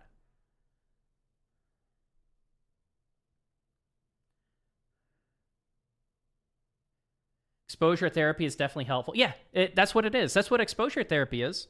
for a lot of your fears and phobias and stuff like that. It's just like gradual exposure over and over and over and over, and then like not getting super negative reward or consequences to it. Because like most things, you just prop up as worse than what they end up being in your own head. The worst thing that you can be is in your own head and not acting, not taking action. Anxiety comes from a lack of action. And it's just anxiety. And anxiety is easy to fix if you are willing to put in the work. You find it's easier to talk to people online streaming on Twitch or in person? Definitely online. It's way easier online. I don't think talking online necessarily helps me talk in person that much. I think it helps me articulate what I want to say, but it doesn't like get me over nerves like that much. I do think it's a different experience. I think just talking to people in person helps me get over talking to people in person. I think it can help a tiny bit, and you should try it. But I think if you just want to get more comfortable talking in person, you got to talk in person. I don't think there's really a hack around that. What's up, Willem? New viewer with Django experience. Oh, nice. Yeah, we're going to be diving into Django now that we completed this section. And we're just going to... Oh, fuck, we got recursion. All right, let's go. We're reviewing some recursion. But yeah, we're going to be... Shit, man, we're going through this so slowly. That's okay. But Python's going pretty well. We're just kind of like doing like half a section each time and just slowly going through it. And we're chilling. I'm in no rush with Boot.dev. I think I'm going to take the rest of 2025 to continue going through it. Go and talk to someone random every now and again. Yeah, exactly. Exactly. Used to be super shy in high school, college, and now sometimes I can't shut up. Well, there you go. Didn't you make a whole video about how gatekeepers are good, though? Seniors should be able to give me criticism, even if it might sound rude or harsh. What is that in contrast to? I'm guessing that you're disagreeing with something, so what does that mean? Like, what was that in response to? Yeah, Python course is going pretty good. Can't wait for you to get to the curring lesson. I hope I don't miss that one. Hey, it'll be on my YouTube channel if you do. It'll be there.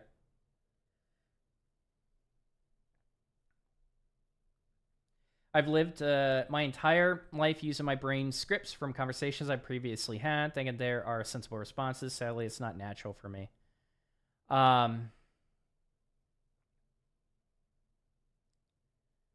Yeah. I think it's nice to be able to have a fluid conversation and not try to reference and use things that you've previously said, because then it can feel robotic. But yeah, like I think honestly, having a fluid conversation isn't natural to most people. And I think you just get better at it by having like a bunch of really non-fluid conversations that feel awkward. You just do it over and over and over. I say this, it's like a really good example for a lot of young men. It's like if you want to get over the nerves of going out and talking to a woman and asking a woman out, you do it 100 times, right? Get phone numbers. Get rejected. You're going to get rejected way more than you get phone numbers. Way more. And you realize it's just like after the 100th time, it's not a big deal. It just isn't. It does not matter compared to so many other problems in life. But that's social situations. It feels like a bigger boogeyman than what it is. What's up, Philip? Nope, you didn't miss it. How you doing? Sounds like you have other engineering experience, right? Just new to Python and Django. Yeah. I'm learning Python. I'm trying to expand. So I was a front-end developer professionally. Then I moved to a full-stack role, and I was mainly just doing GraphQL stuff. And now I'm just trying to get better with the backend. I felt like I always kind of just had surface-level knowledge on the backend, and I just want to get better with it. So, yeah. For Mondays, every Monday, we're learning Python and Django. We're going to be doing that for a while. I know eventually we're going to be learning C and potentially Go, but for a while we're doing Python and Django. Then we'll, move on from there. I'll explain more of what I mean, but I have ADHD, so social interactions aren't natural. I like Ensley. I don't give a shit that you have ADHD, and I think that's irrelevant. I think social interactions are not natural for most people, and I think using ADHD just sounds like an excuse. I don't. Too many people overuse it. I don't give a shit that you have ADHD or you have self-diagnosed ADHD or some doctor diagnosed you. I literally think it's completely irrelevant to getting comfortable with social interactions. Like if you were severely autistic or something like that, fine. But it's irrelevant. There's no relevance to that at all. Oh, I was responding since someone was complaining about feedback. No, he was complaining about the type of feedback, Kadao.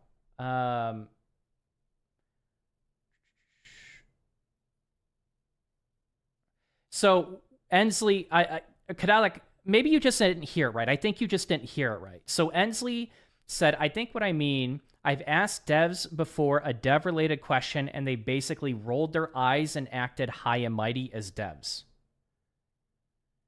That's not just getting feedback from senior devs. That's getting feedback from maybe like an egotistical, arrogant senior dev.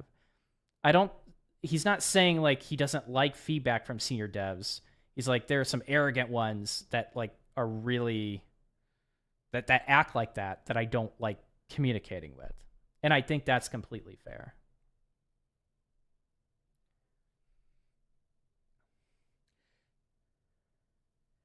I have ADHD diagnosed since I was 4. It's a super skill, but everything is just about working on it. If you suck socially, be more social. Yeah, 100%.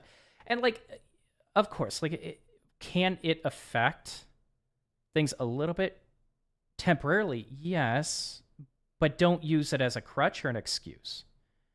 I've met way too many people with different degrees of ADHD. That is not one of those things that really holds you. That's not the major thing holding you back from social interactions. It's literally just experience with it and practice. That's what it is.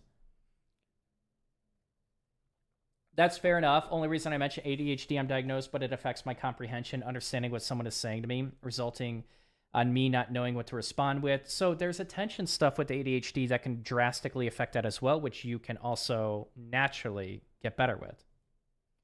It's the only so again, ADHD is not one of those things that I find really holds people back socially. If you just practice and get more comfortable with it. It's one of those things where you can get a ton of exposure with ADHD and get a lot better, where ADHD has a really minor influence on your social interactions, like extremely minor, unnoticeable. And we're talking about like kind of like, I mean, it depends on like how severe, but like for like, I would say like 95% of people with ADHD that I've met, it has nothing to do with their ADHD. And you can see them get more comfortable when they kind of like just practice more, get out there, talk to people. It helps. And there's things you could do for your attention as well. I'm not saying you might not have additional challenges, but it can very much be unnoticeable and feel fluid and feel comfortable with practice.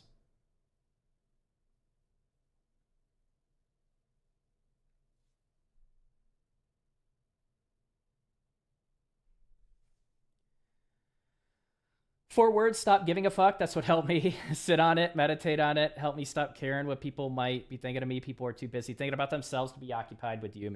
100%. Yep.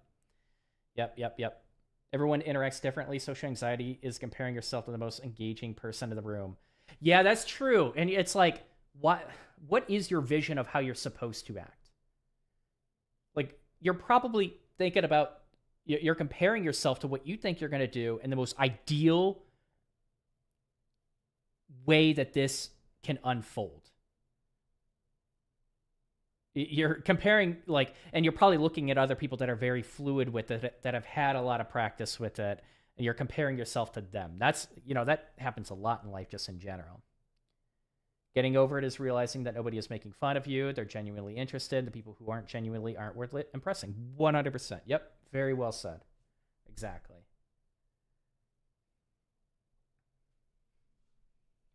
Yeah, I know exactly what you mean. Just rein in the info dumping and everything else will be fine. Are you talking about like just meeting people, or are you talking about the senior thing that Kadao brought up? Well, Kadao responded to. Maybe I'm a little weird, but I like working with people on the arrogance side. Oh, they often do have the knowledge to back it up, and I end up learning quite a bit. I don't find that to be true, Kadao. I know too many developers that are. I don't think you have to be necessarily humble, but if you're rolling your eyes at someone because they asked you a question, like they literally came up to you, asked you a question, and you actually roll your eyes at them, you're just a prick. You're an asshole. So I think it's okay to be confident in what you know, but we're talking about like arrogance and coming off as arrogant and like being condescending in that way. Right? So he specifically mentioned like person like rolling their eyes at you for asking a question. Like, you're just a prick. Most people don't want to be around you. I think it's okay to be like confident and overly confident, but how you interact with other people and how that portrays itself in your interaction matters.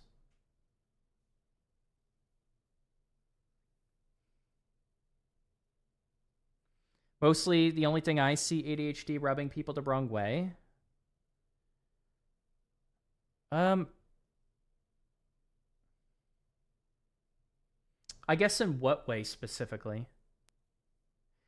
Yeah, I don't disagree with what you're saying. Wasn't trying to use it as an excuse. I never do anyways. Was mentioning that I now understand how it affects my communication skills, so I try and keep conversations simple. I see.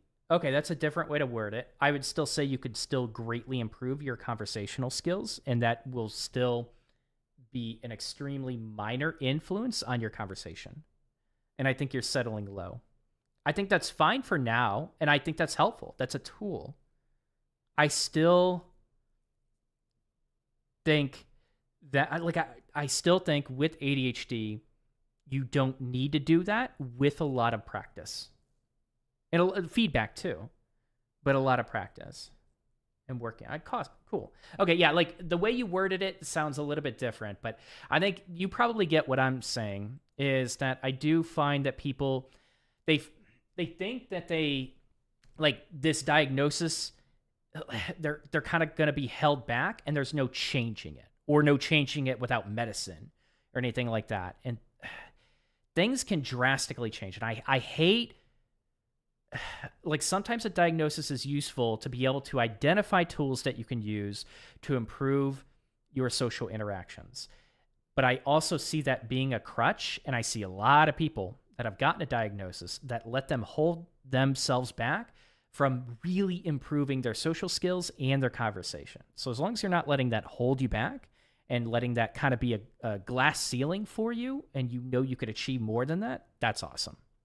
But yeah, in terms of like being able to identify tools and tricks and stuff to get you rolling with it and getting a little bit better with it, especially in the beginning, I think is really useful. Okay, I haven't had that happen with the eye roll. Oh, yeah, I'm going off of his entire context. So, and for me, so here's the thing. I don't need to interact with people that are arrogant, even if they're 10 times smarter than me about a subject. I have AI. I don't need arrogant people anymore. I just don't. I want to interact with people that are a pleasure to talk with, that are enjoyable to talk with, that don't just talk about themselves all the time, that don't just literally try to push knowledge and probably go home and just crank it to how smart they think they are. I get no value from people like that whatsoever.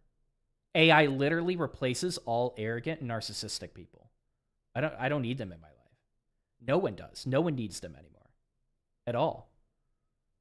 That's the beautiful thing. You truly, like, a lot of arrogant people used to get away with being arrogant. And they're just useless now.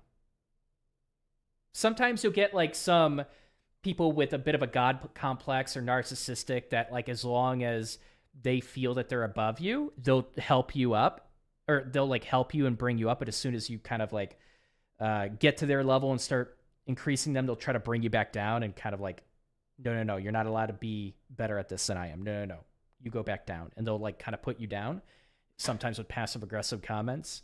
But like, that's the only helpful thing that you can get out of some people. If you're like down and out, those people will bring you up, and you will give them the attention and the praise that they desperately need to be able to bring you up. Outside of that, I literally have no value for people like that. They're just like, they just suck the oxygen out of the room, and they're just not enjoyable to talk to. I will literally go talk to an AI. And if I need to supplement arrogant people in my life, I will prompt the AI to be arrogant and narcissistic, so I can get that feeling again. Like I'm talking to someone who's arrogant and narcissistic. So you're right. Sometimes arrogant people can back it up. I just don't need them anymore. I don't have to put up with them anymore. But to your point, Kadao, everyone's different. You might actually like really vibe with people like that, and that's okay. I'm literally speaking from my own standpoint.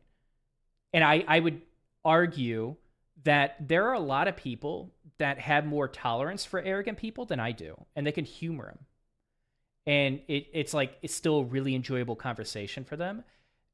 For me, I connect with people that are humble. I don't connect with arrogant people. But that's literally just me. Like you said, that's you, Kadao. This is me.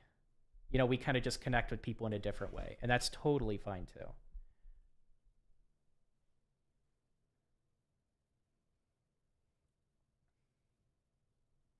Well, my comprehension extends to me reading exam questions, for example, so it definitely affects my education. I can see that. So I definitely got held back, but I didn't get diagnosed until 6 years ago. Appreciate what you're saying, though. Yeah, and we're talking about, so Ensley, I'd really want to scope this. We're talking about social interaction. I'm not talking about how you learn other things, how you went through education. I'm strictly scoping that to social interaction. So I think that's irrelevant to what we're talking about. I met a few devs like that, kept giving me reality checks, telling me I wasn't as good as them. They were so toxic, to say the least. And yeah, and some people are just more sensitive to that kind of stuff, where sometimes people like that don't realize they're coming off like that. I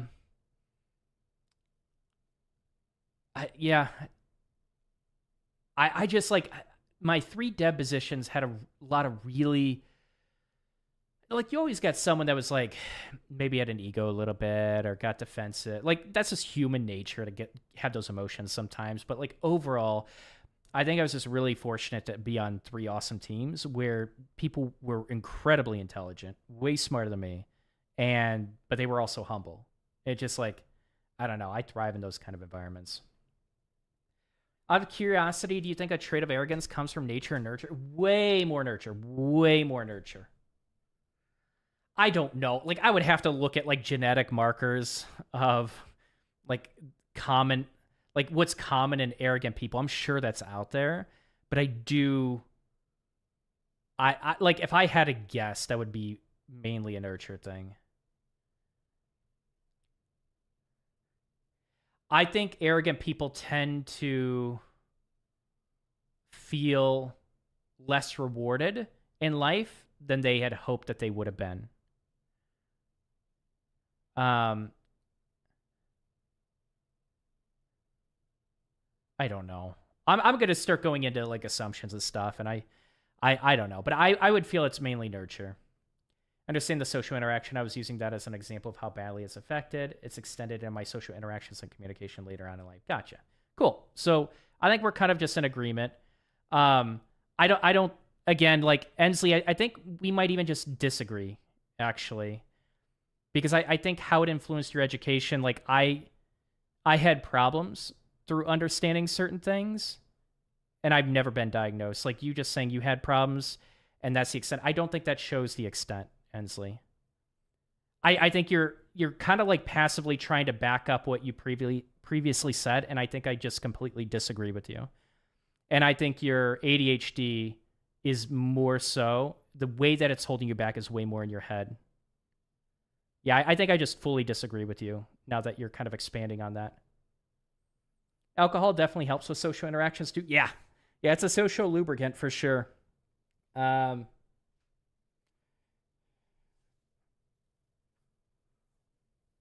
it's a crutch, but it is. A lot of people use it. I use it. I generally use it to kind of like I don't talk a lot. Like even when I go to family events and stuff like that, I'm not the person that talks a lot. I'll talk with people, but I'm fine with kind of just hanging out. And I do find that sometimes I will drink to just kind of force myself out of that because I know my family does enjoy me talking a lot more. Yeah, it does. But I really try not to use it for social interactions, but it is useful. You just have like a drink, not like not like a lot of alcohol. Then it's has the opposite effect. Yeah, I definitely am trying to back up what I've said previously. I'd love to expand more, but via text, which isn't my strong suit, I don't see the point. I'm happy if you want to disagree. I'm enjoying the conversation. Oh yeah, no hard feelings. Yeah, we could disagree. No worries. I wouldn't be dependent on it, but it definitely breaks the ice and makes things less awkward. It does. Yeah. Yeah, no, I agree. You're not wrong about that. I'm trying to, I used to use it a little bit more often. Um, I like just going into situations without alcohol and feeling pretty good about the conversation too, though. I do feel like it feels better to just have a great conversation sober and like we were just vibing.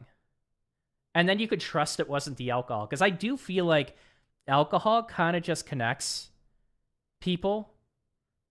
And sometimes the only connection you have is the alcohol. You know what I mean? Because like two drunks can pretty easily relate, even though they have no relatable things about them. Casey Matori is an example. The guy is arrogant, no doubt, but in a good way that you can learn from and improve. Yeah, I guess it's just how you interact and treat the other person, Cadell.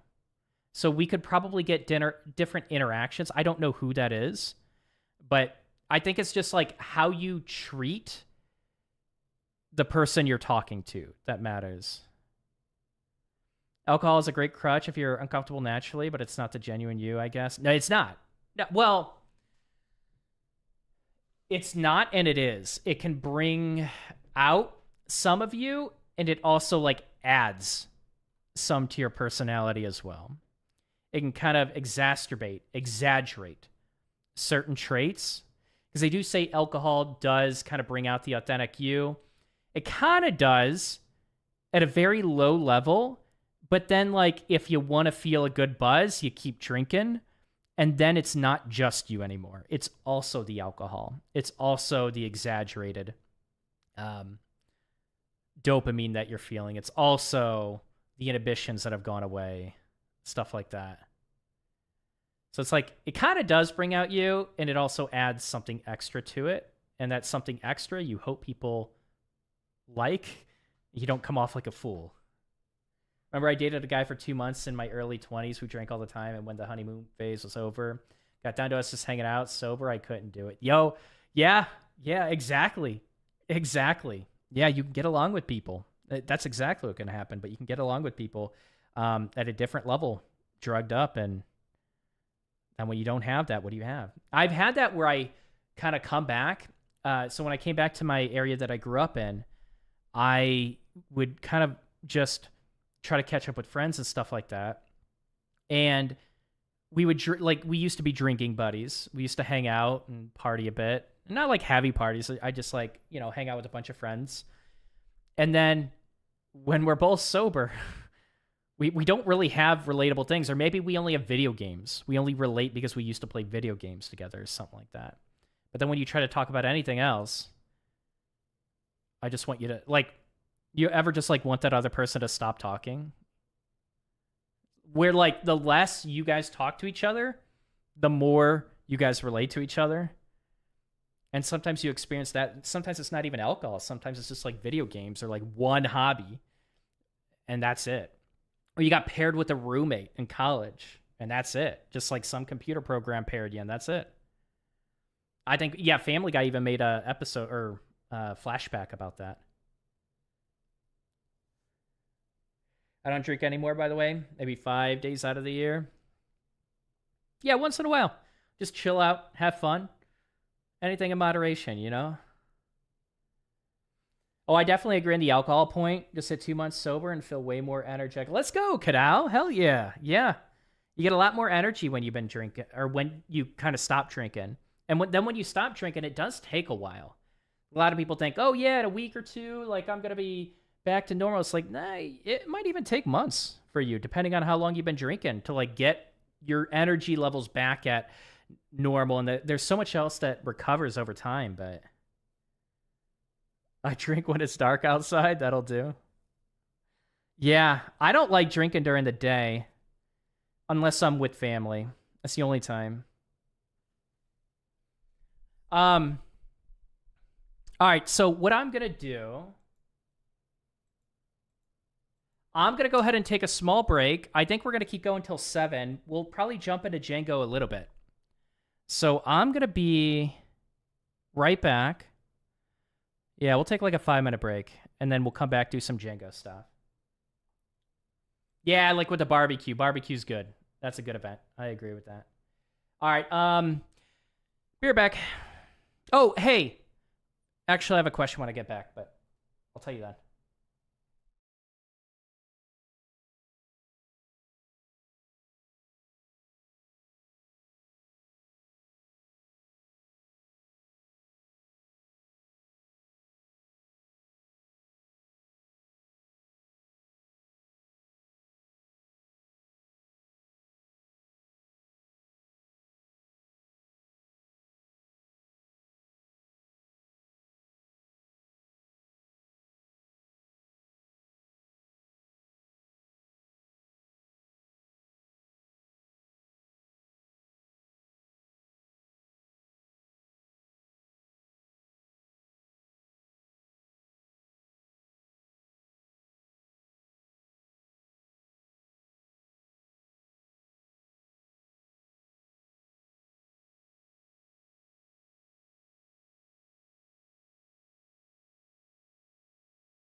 Yo, what's up?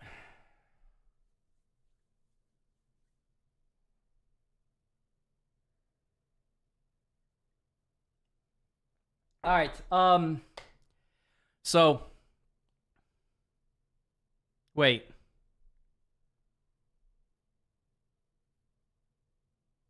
Oh, I gotta hook that up.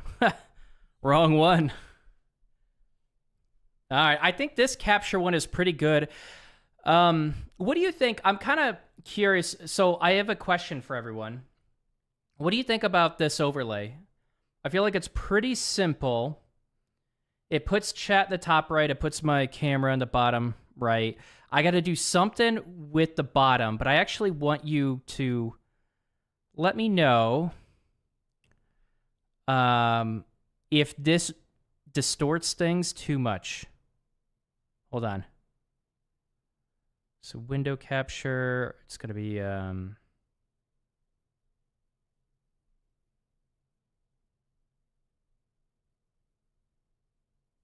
such a stupid song. Wait, where is it? Is this it? No, that's not it. So what if I did this? Does this distort things? Not that. Hold on. Does this distort things? Does that look weird? Or no? You can't read the chat in the top right? Why can't you read the chat in the top right? You like it personally? Clean? Okay. Font is dinky? Font, I like... Hold on, let me go... what does dinky mean? Preview scaling, canvas.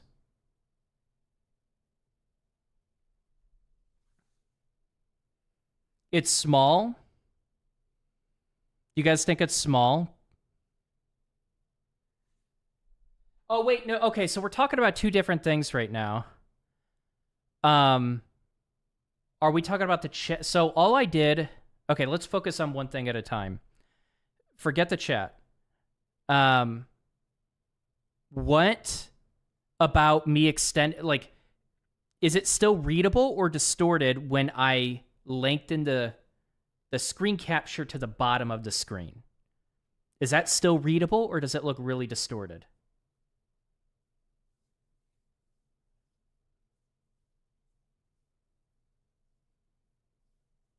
Because I think we're talking about two different things. I expanded the screen capture, and then the font in the chat is small. I think those are two separate things. So which font, Kelsey? Are we talking about the font in the chat? Are we talking about the screen capture? Like the vertical stretching the main content is fine. Just looks like a slightly different font. Okay. And YouTube, I'd love to hear from your end as well. So yeah, Kelsey, which font are you talking about? I just want to make sure. I think that's what they're talking about, Ram. I just want to make sure. The font in the chat. Okay. Chat finding their screen is small. Okay. But the font essentially with the screen or the display, extending that down doesn't look too weird or anything like that. Okay. So I'm going to assume that's fine. So we stretch it down to the bottom. I think that's fine. Okay. All right. So you're saying the chat. Let me see if I can increase the size.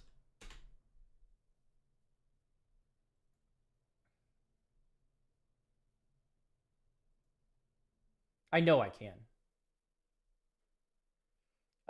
Chat box.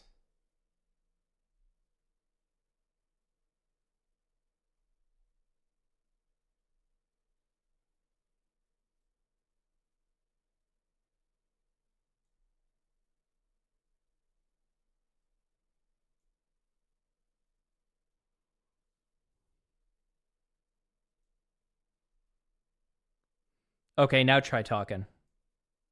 See how big that is.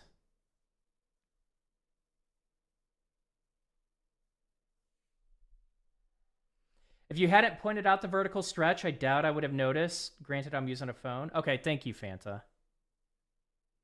Wait, is that the same?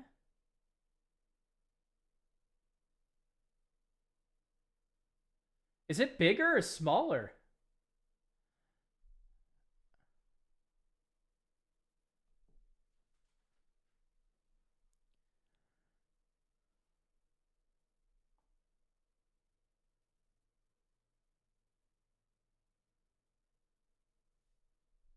I'm going to make this 50. Okay, I'm going to try that. It's the same. What the?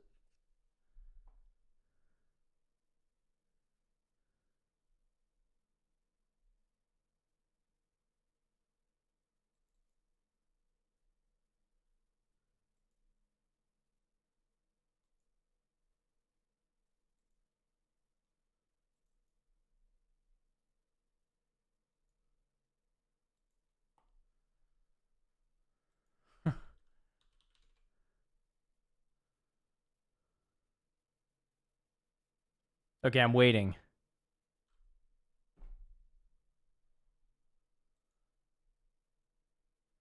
Okay. Why? It's at like 53 pixels. That's huge. All right, well, when it does reset, I'm going to set it down to 32 and see if that works. I wonder if I can...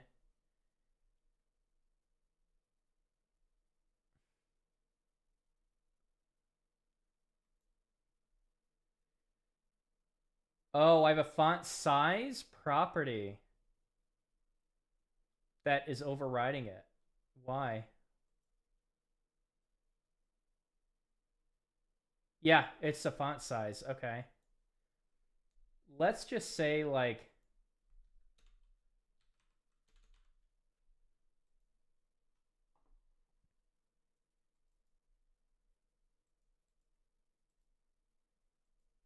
Let's try that.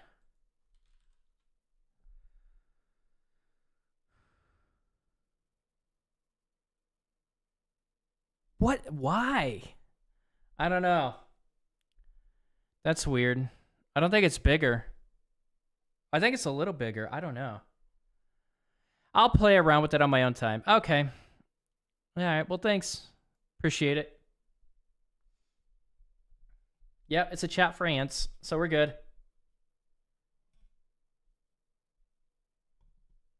OS? Oh, you're playing with Elixir? Nice. Elixir.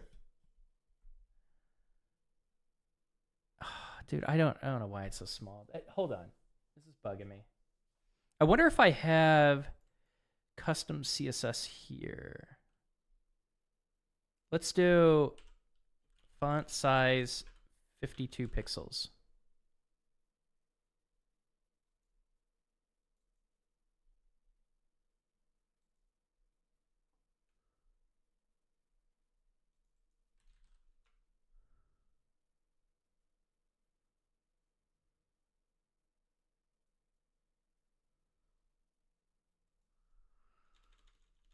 Okay.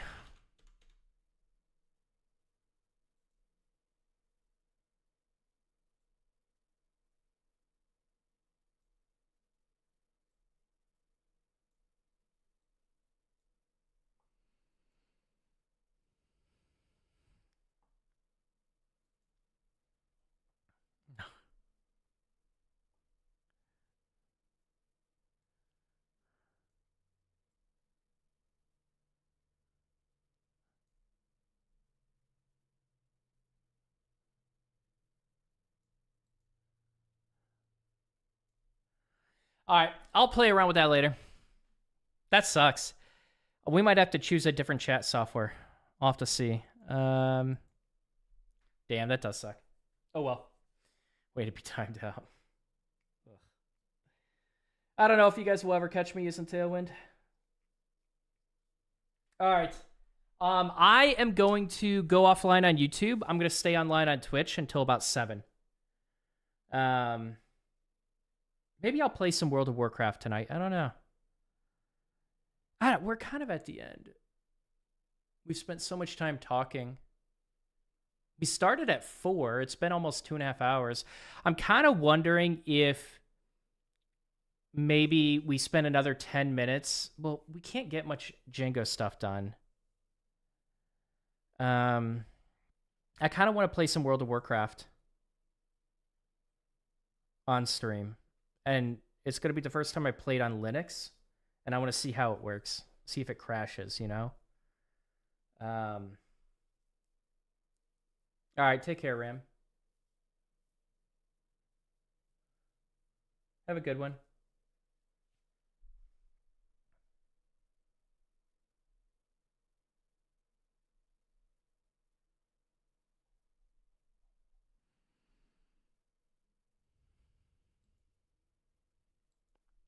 Okay. Here's what we're going to do. I think I'm going to end early, and we're going to play some World of Warcraft. We're going to chill. If you guys have web dev questions, you're welcome to ask me during it. That's fine. But, you know, I do think I'm going to start recording some... You know what we could do? There is a Dr. K video I wanted to watch. Maybe I wanted to start creating videos, probably mainly reaction videos, where I watch a video and I play World of Warcraft and kind of just like react to it that way and share my thoughts. I think I'd react to a lot more stuff and push out a lot more videos. Because right now I'm only interested in just learning to code and just getting better with different languages and building stuff. I've been less interested in creating advice videos and stuff like that. I'm kind of just taking a little bit of a break with it, but I know I shouldn't. I had momentum and I shouldn't lose that momentum, but I feel like if I'm playing World of Warcraft and kind of just like reacting to videos, I think I could push out more content. I would log on to Twitch to watch that, honestly. Oh, for the Dr. K reaction or World of Warcraft? I'm off to bed. Thanks for the chats. Love the stream. Have a good one. All right. Hey, thanks for joining us, Ensley. I'll see you next time. Have a good night's sleep. Let's try to get World of Warcraft working. Let's do it. All right. See ya, YouTube. I'll be on Twitch for a little while longer. But, yeah, see ya.